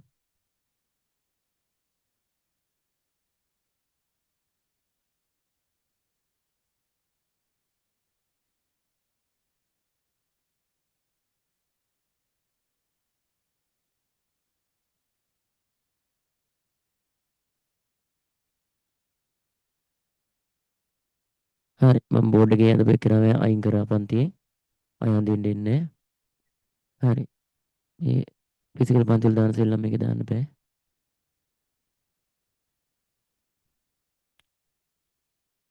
හරි. 26 26 එතකොට කරන්සි වලට එන්නේ 27 දත්ත සමුදාය ප්‍රාථමික යතුරක් හා ආගන්තුක යතුරක් පිළිවෙලින් දැක්වෙන්නේ. පිළිවෙලින් දැක්වෙන්නේ මොකේද කියලා අහනවා. ප්‍රාථමික යතුරක් වෙන්නත් ඕන ආගන්තුක යතුරක් වෙන්න ඕන පිළිවෙලින් තියෙන්නත් ඕනේ. ඒක මේක උඩින්ම තමයි බලන්න ඕනේ. මේ විදිහට. මේ බලන්න. මෙතන ප්‍රාථමික යතුරක්. මේ කෝස් වගුවේ අනන්‍ය යතුර. කෝස් වගුවේ අනන්‍ය යතුරක් තමයි මේ කෝස් ID කියන එක මේ තියෙන්නේ. ඒක යට අනන්‍යයි. මේ මෙයාට අනන්නේ. එතකොට මේ වගේ ස්ප්‍රින් වගුවක සයිඩ් එක අනන්නේ. මේ සයිඩ් එක අනන්නේ. රිපීට් වෙලා තියෙනවා කියලා බලන්නකො මේ. 1 රිපීට් වෙලා නැහැ මේ. 2 3 4 5 හිස්සුත් නැහැ රිපීට් වෙලත් නැහැ. ඒකට සමානත් නැහැ. එහෙනම් මේක ප්‍රයිමරි කී බවට පත් වෙනවා. හරි. මේකේ මේ 1 2 3 4 ඩුප්ලිකේට් වෙලා නැහැ. එහෙනම් මේක අනන්නේ. එහෙනම් මේ දෙකම මේ වගුවේ ප්‍රයිමරි කී. අනන්නේ කී එක. ඒක ෆොරින් කියන්නේ මයිග්‍රේට් වුණ කෙනෙක්. ඒ කියන්නේ තව වගුවක ප්‍රාථමික යතුරක් තවත් වගුවකට මයිග්‍රේට් වෙනවා. හරි. මෙන්න මෙහෙම. ඔන්න ඔහම මෙතනට ඇවිල්ලා මේ පේනවද? ඔන්න. ඔන්න ඔහම මෙතන ඉඳන් මෙතනට ඇවිල්ලා මයිග්‍රේට් වෙලා ෆොරින් කී එක.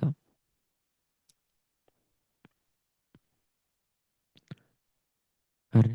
එහෙනම් දැන් අපි බලමු පළවෙනි ප්‍රාථමික යතුරා මේ පාඨමාලා වගුවේ කෝස් ID එක. ඕකේ. ශිෂ්‍ය වගුවේ ආයෙ කියන්නේ නැහැ. පළවෙනි එකේ ශිෂ්‍ය වගුවේ SID.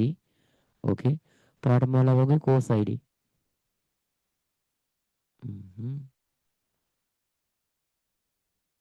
27 එක ගන්න බෑ. පාඨමාලා වගුවේ කෝස් ID එකත් මේ ප්‍රයිමරි එක. එන එක එන්නේ නැහැ. බලන්න ශිෂ්‍ය වගුවේ SID හරි. ශිෂ්‍ය වගුවේ කෝස් ID මේ ශිෂ්‍ය වගුවේ කෝස් ID හරිනේ. එහෙනම් උත්තරේ 2. උත්තරේ 2. උත්තරේ 2. අන්න උත්තරේ 2. උත්තරේ 2. 24 උත්තරේ 2.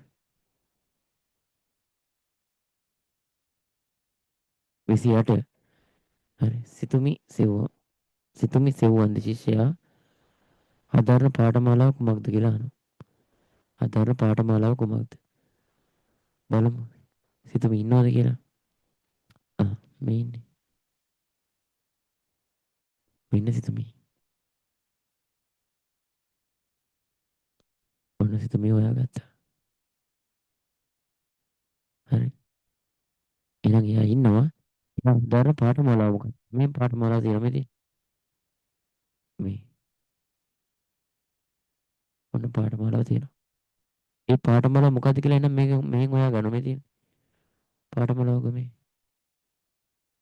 මෙන්න තියෙනවා. Fundamental of ICT නේද? Fundamental of ICT. එහෙනම්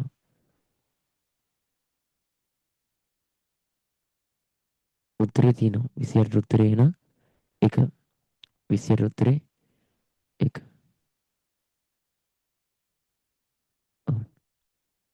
ඊළඟට කියනවා නිමේෂා භාග්‍ය. නිමේෂි භාග්‍ය. ශිෂ්‍යව හදාරන පාඨමාලාවගේ කෝස් ෆී එක කීයද කියලා අහනවා. අපි බලමු නිමේෂි භාග්‍ය මේක මහමු. මෙන්න නිමේෂි මේ නිමේෂි මේ ඉන්නේ. ඔන්න නිමේෂි භාග්‍ය ඔන්න ඉන්නවා. හරි. එහෙනම් එයාගේ කෝස් එක තමයි මේ තියෙන්නේ. හරි. එයා හදාරන කෝස් එක තමයි නෙට්වර්ක් එක මේ තියෙන්නේ.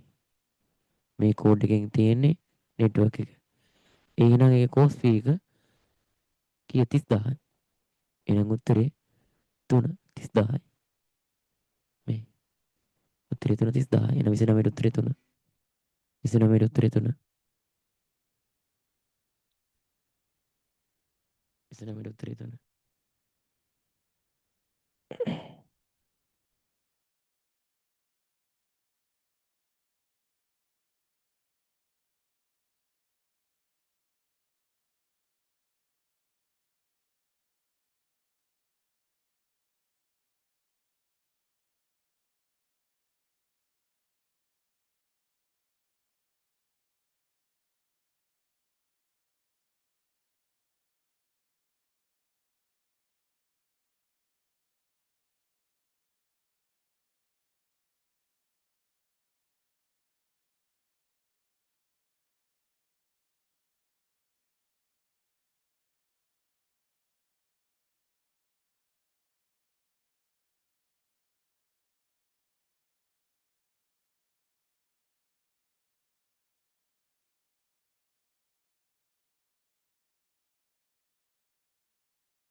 හරි.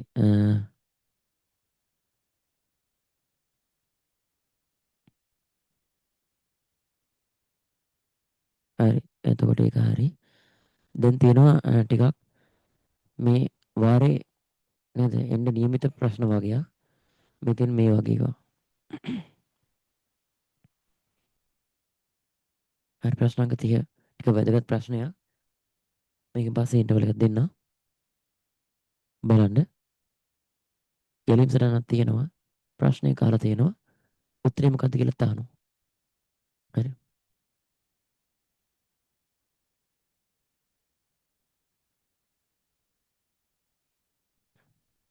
හරි. C සමානයි 1යිලු. හරි. එතකොට මෙතන ස්ටාර්ට් එක ගත්තා. මෙතනට යනවා ඊළඟට ගලාගෙන C සමානයි 1යිලු. එතකොට දැන් මෙතන අගේ C ගියාගේ 1යි. ඔයාලට පේනවා ඇති මෙතන C ගියාගේ 1යි. මේ තියෙන්නේ C ගියාගේ 1යි. දැන් ප්‍රශ්නයක් අහනවා මේ එක විශාලද 10ට වඩා කියලා. එකක් විශාල වෙන්නේ 10ට වඩා. එහෙනම් නෝ වෙනවා. නෝ නම් වෙන්නේ මොකද? මෙතන තියෙන පරණ සීට අලුතෙන් C එකක් හදනවා. ඒ කියන්නේ දැන් ආපු C ගියාගේ 1යිනේ. ඒ එකට ඔන්නම එක මේ දෙකත් එක්ක එකතු වෙනවා. 2යි 1යි 3 වෙනවා. එහෙනම් අන්නේ 3 මේ ඉස්සරහින් ඉන්න සීට පවරනවා. එහෙනම් දැන් අලුත් C ගියාගේ 3යි. එහෙනම් මේක අරන් මෙහා උඩට යනවා. ඔන්නම උඩට යනවා.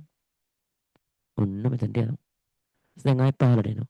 පහළට ආපුවාම දැන් මෙතන අගේ 3යිනේ. එක නෙමෙයි දැන් මෙයා. මෙතන අගේ අලුත් C ගියාගේ 3යි. අලුත් C ගියාගේ 3යිනේ. හරි. ආ දැන් ආයෙත් ප්‍රශ්නයක් අහනවා.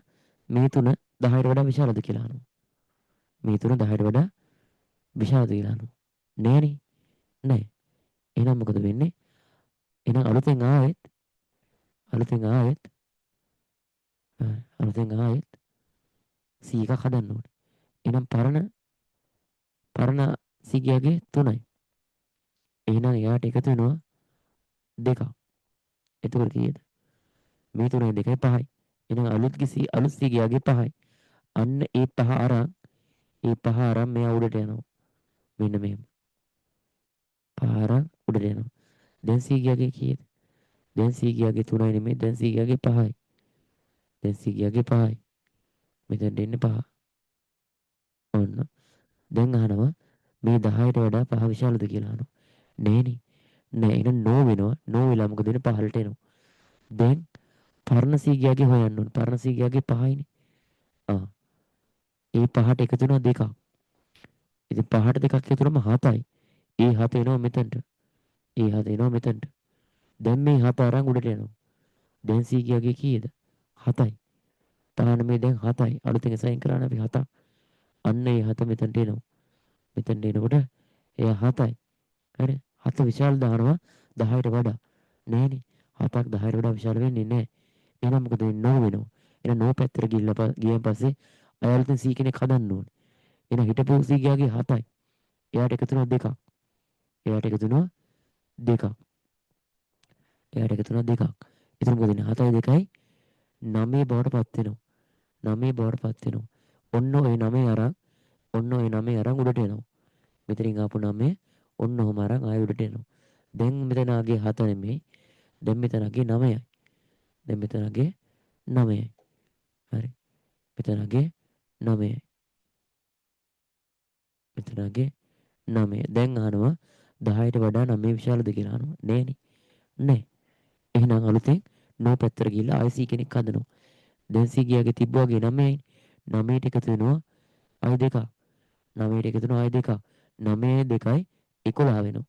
අන්න ඒ 11 අරන් උඩට යනවා. මෙතනට යන්නේ 11 අරන්. දැන් C ගියාගේ කීයද? 11යි. C ගියාගේ දැන් 11යි. දැන් අහනවා ප්‍රශ්නයක් 10ට වඩා 11 විශාලද කියලා. ඕනේ ඉතින් 10ට වඩා 11 විශාලයි. යස් වෙනවා. යස් වුණ ගමන් ඩිස්ප්ලේ වෙනවා C. C ඩිස්ප්ලේ වෙනවා කියන්නේ C ගියාගේ 11යි. අන්න ඒ 11 තමයි මෙතන ඉන්නේ. එහෙනම් උත්තරේ 2යි. එහෙනම් උත්තරේ 2. උත්තරේ 2. 30ට උත්තරේ 2. 30ට උත්තරේ 2. හරි. එහෙමනම් අපි ආයේ 9ට හම්බෙමු.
ප්‍රශ්න අංක 31 තමයි දැන් ඉතුරුලා තියෙන්නේ. 31 ඉඳන් අපි බලමු මෙතන සුඩෝ කෝඩ් එකක් තියෙනවා. ඒ කියන්නේ ව්‍යාජකේතයක් තියෙනවා. x වලට අගයක් දීලා තියෙනවා, y වලට අගයක් තියෙනවා පවරන්න කියලා. රිපීට් එකක් වෙනවා. රිපීට් අන්ටිල් එකක් වෙන්නේ. ඒ කියන්නේ යම් කිසි කොන්දේසියක් තෘප්ත වන තුරු මේක ගමන් කරනවා. print x කරන්න x එක print කරන්න තියෙනවා. ඔය ටික බලාගෙන අපි මේකේ බලමු print x එක කීයද කියලා. හරි.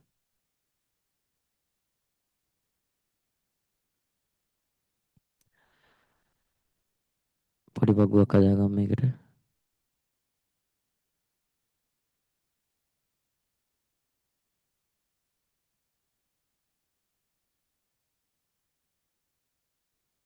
මේ පැත්ත x පැත්ත, මේ පැත්ත y පැත්ත.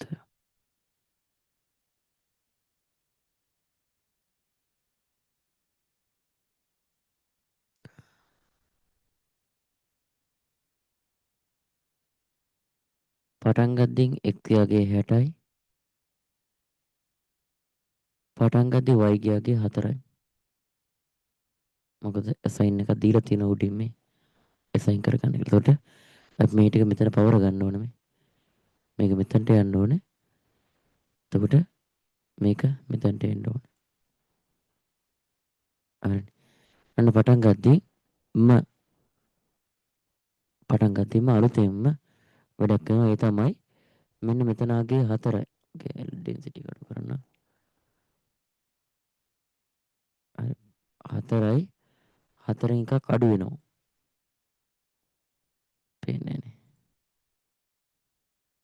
හරි.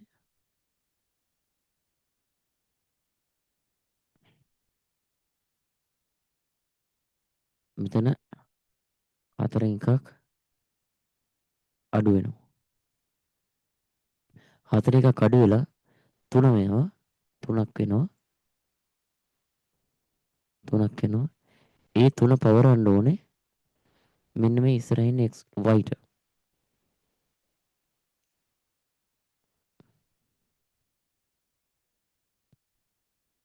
හරි. එතකොට දැන් මෙතන ඉන්න x ගේ අගයක් තියෙනවා 60යි කියලා. හරිනේ. එහෙනම් ඒ තියෙන 60ට x 60යිනේ. අර හදාගත්ත අලුත් y ඉන්නවනේ. ඒ y ව මෙතන දාන්න ඕනේ. එකතු කරන්න ඕනේ. එතකොට මොකද වෙන්නේ?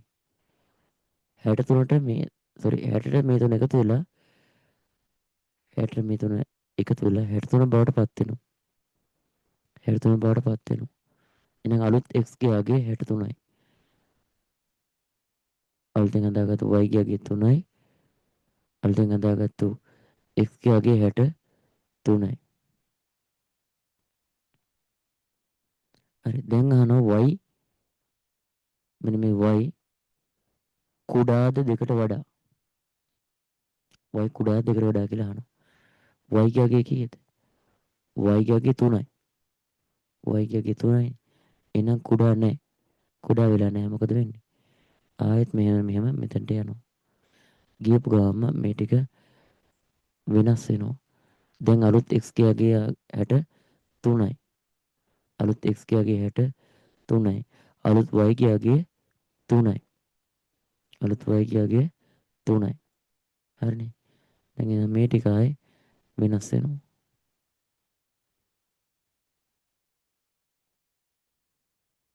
හරිනේ.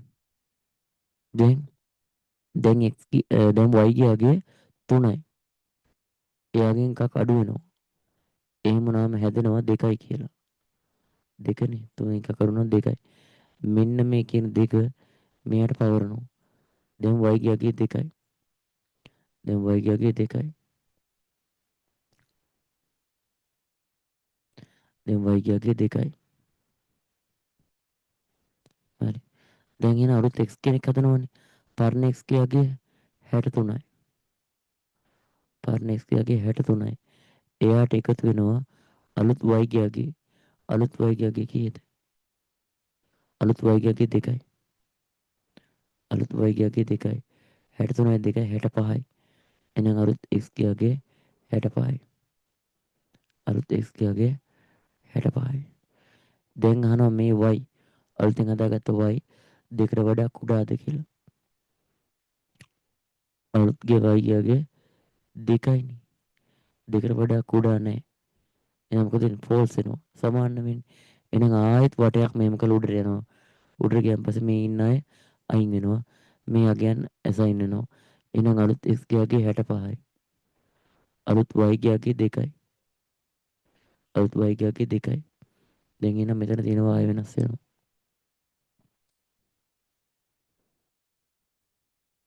හරි. දැන් මේ ඉන්න දෙකෙන් එකක් අඩු වෙනවා. දැන් අගේ 1යි. අන්න ඒ එක මෙයාට පවරනවා. දැන් y ගියාගේ 1යි. එහෙනම් මෙතන දානවා 1. හරි. දැන් අලුත් x කෙනෙක් හදා ගන්න ඕනේ. පරණ x ගියාගේ 65යි. පරණ x ගියාගේ 65යි.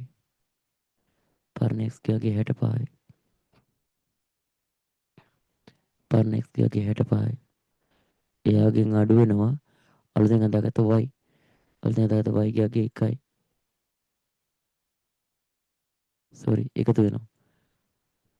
x මේ එකතු කිරීමෙන් 65ට එකක් එකතු වුණාම 66යි. හරි. 66යිනේ. අන්න ඒ 66 පවරනවා x ට. එතකොට x ගියාගේ 66 වෙනවා. x ගියාගේ 66 වෙනවා. හරිද? දැන් ප්‍රශ්නයක් අහනවා. දැන් ප්‍රශ්නයක් අහනවා. මොකද්ද ප්‍රශ්නේ? y ගියාගේ කීයද කියලා. මෙතන මේ y ගියාගේ 1යි. දැන් මොකද වෙන්නේ? දෙකට වඩා එක කුඩා වෙනවා. ඒතර ස්ටොප් වෙනවා. මෙතනින් එහාට ආයි පයින්නේ නැහැ. මෙතනින් එහාට ආයි පයින්නේ නැහැ. ඒ කියන්නේ print වෙන්නේ නැහැ. print x වෙන්නේ නැහැ. හරිනේ. එතකොට print x වෙන්නේ නැත්තම් කලින් print වෙලා තිබ්බ x ගාගේ කීයද? 65යි. 65යි. එහෙනම් උත්තරේ 4. එහෙනම් උත්තරේ 4.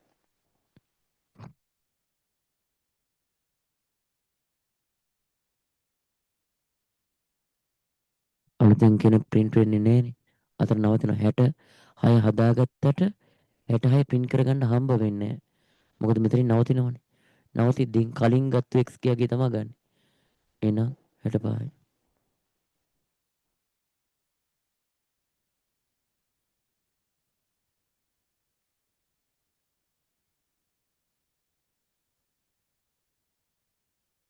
හරි 32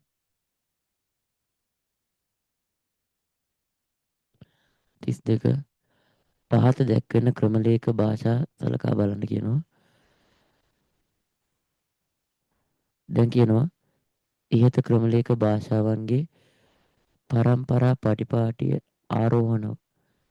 ආරෝහණ පෙන්නුම් කරන්නේ මොකේද කියලා අහනවා. ඒ කියන්නේ කුඩා එකේ ඉඳන් පළවෙනි පරම්පරාවේ ඉඳන් අවසාන පරම්පරාව දක්වා. බලන්න යන්ත්‍ර භාෂාව තමයි එකටම. ඇසෙම්බලි භාෂාව තමයි දෙකට උනේ. ඉහළ මට්ටමේ භාෂාව තමයි තුනට උනේ. ඒතකොට දැනට මම මේ උත්තරේ මේ පිළිවෙලට තියෙන ආරෝහණ විදිහට තමයි තියෙන්නේ. පළවෙනි පරම්පරාවේ ඉඳන් තුන්වෙනි පරම්පරාව දක්වා පිළිවෙලට වෙලා තියෙන්නේ. පළවෙනි පරම්පරාව, දෙවෙනි පරම්පරාව ඇසෙම්බලි භාෂාව, තුන්වෙනි පරම්පරාව යන්ත්‍ර භාෂාව, ඇසෙම්බලි භාෂාව, ඊළඟ මට්ටමේ භාෂාව නම් උත්තරේ 1. 32ට උත්තරේ 1. යන්ත්‍ර භාෂාව කියන්නේ පළවෙනි පරම්පරාවේ පාවිච්චි කරපු භාෂාව. ඇසෙම්බලි භාෂාව කියන්නේ දෙවෙනි පරම්පරාවේ පාවිච්චි කරපු භාෂාව. ඊළඟ මට්ටමේ භාෂාව කියන්නේ තුන්වෙනි පරම්පරාවේ ඉඳන් ඉස්සරහට ආපුවා. එහෙනම් උත්තරේ 1. 33 විසඳුම් පරීක්ෂා කිරීමේ ක්‍රමයක් නොවන්නේ. විසඳුම් පරීක්ෂා කිරීමේ ක්‍රමයක් නොවන්නේ මොකක්ද කියලා අහනවා. 33 ප්‍රතිග්‍රහණ පරීක්ෂාවක් කියලා එකක් තිබ්බා. ඒකක පරීක්ෂාවක් කියලා එකක් තිබ්බා. සමස්ත පරීක්ෂාවක් කියලා එකක් තිබ්බා. හැබැයි නියම පරීක්ෂාව කියලා එකක් තිබ්බේ නෑ. නියමමේ තිබ්බේ පිහිටවීම. හරි. එහෙනම් මේ කියන්නේ නෑ. නොවන්නේ නේ යන්නේ. එහෙනම් දෙක උත්තරේ. නියමමේ කියන්නේ පිහිටවීමක්. එහෙනම් දෙක එන්නේ නෑ. 33ට උත්තරේ දෙක.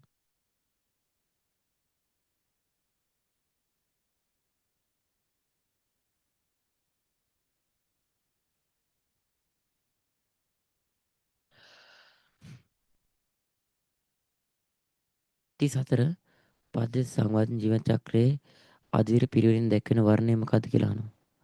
අධීර පිළිවෙලින් හදන්න ඕනේ. හරි. ඔක පාඩම් කෙරෙව්වා. ඉතින් පේනවනේ ප්‍රශ්න පත්‍ර වලට වෙනවා.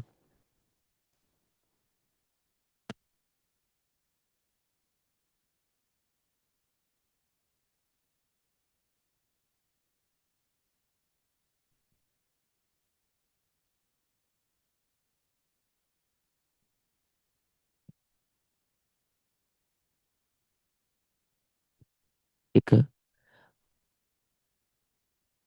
පද්‍ය ජීවන චක්‍රයේ පරිණාම කරන්න ඕන මොකද්ද අපි? මෙයා අවස්ථාවේ හඳුනා ගන්න ඕනේ. ඊට පස්සේ විසඳුම් සැලසුම් කරන්න ඕනේ. ඊට පස්සේ විසඳුම් කීයතකරණය කරන්න ඕනේ. ඊට පස්සේ විසඳුම් පරීක්ෂා කිරීම සහ දෝෂ ඉවත් කිරීම කරන්න ඕනේ. ඊට පස්සේ පද්ධති පිහිටුවීම කරන්න ඕනේ. ඊට පස්සේ පද්ධති නඩත්තු කිරීම කරන්න ඕනේ. ඔය පිළිවෙල තමයි මේකේ උත්තර තියෙන්න ඕනේ. එහෙනම් පළවෙනිටම තියන්න ඕනේ D. එහෙනම් D නැතිව අයින් කරමු කියන්නේ නෑනේ. එක උත්තරයක් දෙන්නේ නෑ. මේකේ D හරිනේ. ඒතර B හරිනේ. මේකෙත් B තියෙනවා. මේකෙත් B තියෙනවා. එහෙනම් වෙන්නේ දෙකට එන්න ඕනේ F. මේකේ නෑනේ. මේකේ තියෙනවා. මේකෙත් තියෙනවා. එහෙනම් මේ දෙකෙන් එකක් වෙන්න බෑ. ඊළඟට තුනට එන්න ඕනේ D. මේකේ තියෙනවා. මේකෙත් තියෙනවා. ඒක දැනට අයින් කරන්න බෑ. හතරේ එන්න ඕනේ ඊට. මේකෙත් තියෙනවා. මේකේ නෑ. එහෙනම් උත්තරේ 3. උත්තරේ 3. 34ට උත්තරේ 3.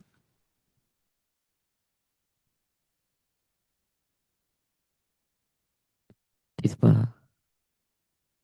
ප්‍රශ්න අංක 35. පද්‍ය සංවර්ධන ආකෘතියක් නොවන්නේ. මේ අතරින් පද්‍ය සංවර්ධනය කරන්න පාවිච්චි කරන නැති ආකෘතියක් තියෙනවා.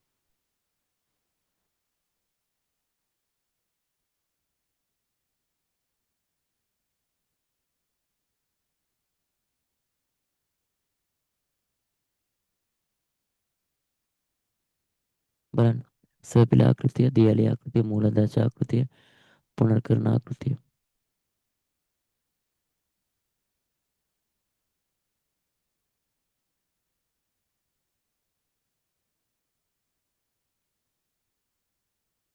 මෙතන ගත්තොත් එහෙම 35.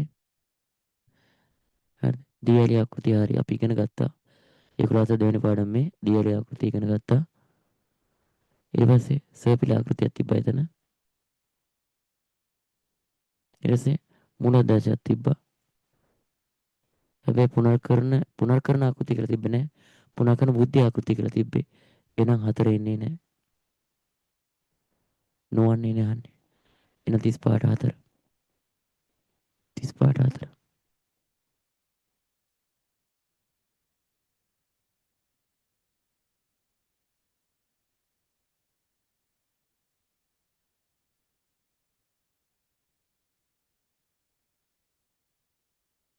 36 පාසලෙන් දැසල කණ්ඩලු.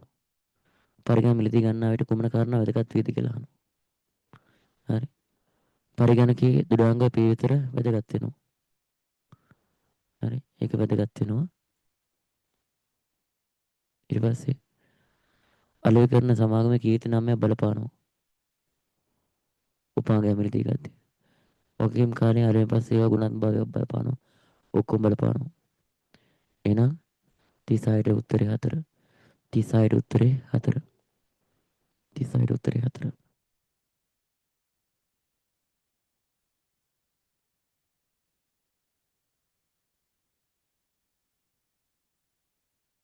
37 ලෝක විසිරුවීමන කියන්නේ ට්‍රිපල් W පවතින සෑම වෙබ් පිටුවකම අනන්‍ය වූ හඳුනනයක් තියෙනවලු. මොකක්ද ඒ කියලා අහන 37. ලෝක ලෝක ට්‍රිපල් W තුළ සෑම වෙබ් පිටුවකම අනන්‍ය වඳුනගන්නේ මොකෙන්ද කියලා අහන්නේ. වෙබ් පිටුවක් අනන්‍යව හඳුනාගන්නේ මොකද URL එකෙන් වෙබ් ඇඩ්‍රස් එකකින් ඒකාකාරී සම්පත් නිශ්චයකින් තමයි හඳුනාගන්නේ. මම මේක පෙන්නන්න. අපි වෙබ් අඩවියක් හඳුනාගන්නේ ඒකට දාලා තියෙන URL එකේ. මේ තියෙන. දැන් උදාහරණයක් YouTube නම් ඔන්න ඔහොම.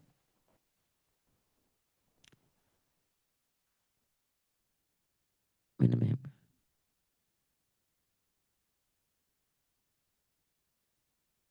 මේ තියෙන URL එක.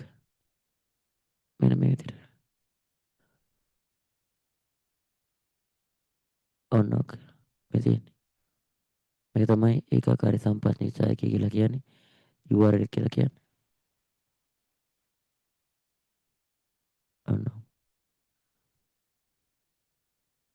එහෙනම් උත්තරේ 34 2. 34 2. 38 අන්තර්ජාලය පිළිබඳ පහත ප්‍රකාශ සලකන්න කියලා කියනවා. මින් නිවැරදි වන්නේ මොනවද කියලා අහන මේ නිවැරදි ගන්න.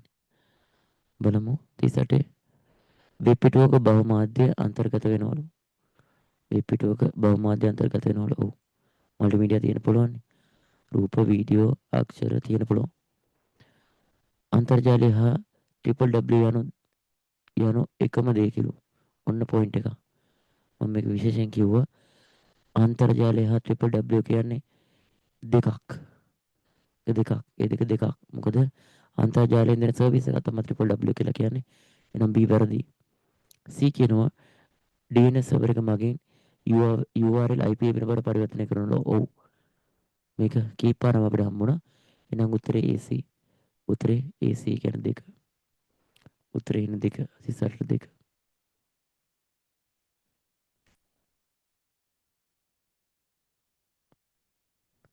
39 විද්‍යුත් තැපැල්ගෙනුමක් තුළ මකා දමන ලද ලිපි යම් කාලයක් රඳවා තබා ගන්නේ කුමන ස්ථානයේද කියලා අහනවා. මකපුවා සාමාන්‍ය රඳවා ගන්නේ ට්‍රෑෂ් එකේ දින 30යි. මේකට අපි කියනවා ඩිලීටඩ් කියලා කියනවා ට්‍රෑෂ් කියලා කියනවා. මකපුවා තියෙන්නේ මේක ඇතුලේ. සෙන් කියන්නේ යවපුවා. ඉන්බොක්ස් කියන්නේ ලැබිච්ච. ජංක් කියන්නේ ස්පෑම්. ඒ කියන්නේ ආයෙත් පණිවිඩ. මකපුවා තියෙන ට්‍රෑෂ් එකේ. 40 40 අහනවා පහත් සඳහන් ඒවායි නිවැරදි මොකක්ද කියලා අහනවා. බලන්න SMT මේවා සේරම ප්‍රොටෝකෝල් අන්තර්ජාලයේ තියෙන නියමාවලිය නැත්නම් නීති. SMTP වලින් IP ලිපින පරිවර්තනය කරනවලු හෝමාරු කරනවලු නෑනේ. SMTP වලින් කරන්නේ ගොනු විද්‍යුත් ගොනු පාලනය කරනවා. එතකොට HTTP වලින් දෝෂ පණිවිඩ පෙන්වනවලු නෑනේ. ICMP වලින් තමයි ඒක කරන්නේ. නම් මේක වැරදි. ICMP වලින් විද්‍යුත් අපැල්ලු නෑ SMTP වලින්. නම් මේක වැරදි. FTP වලින් ගොනු හෝමාරු කරනවලු. හරි ගොනු හෝමාරු පාලනය කරනවලු. ඔව් මේක හරි. 40ට එන්නේ උත්තරේ 1. 40ට එන්නේ උත්තරේ 1. හරි. ඔක තමයි අපි කරපු පේපරේ සාකච්ඡා. ඉතින් ඔය තමයි උත්තර හැදුන ඔය විදිහට. ලියපුවාට එක එක ලකුණු එන්න ඇති. ඉතින් උසාවියේ ලියුනේ ඔය විදිහට තමයි ඔය උත්තර හැදලා තිබ්බේ.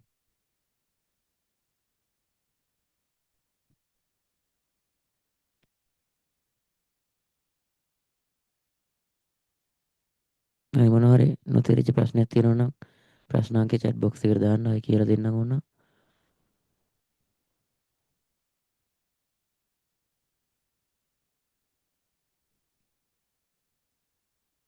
මම ආයි පේපර් එකක් දාන්න ඔන්ලයින් පන්තිල දාලා.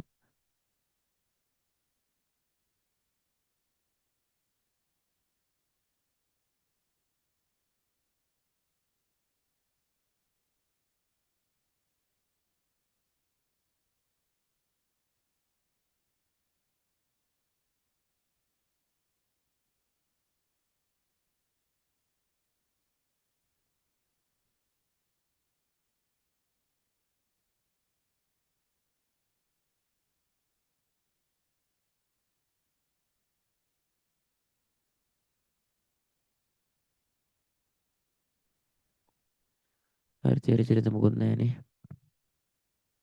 හරි. අද මම පන්ති පොඩ්ඩක් කල් තියලා නවත්තනවා. මම කටහඬ යවුඩ අවුලක් තියෙනවා. ප්‍රශ්න නැත්තම් කටේ ලියවෙන්න මම පේපර් ටිකක් දාන්නම් අය ඔන්ලයින් පන්තියට.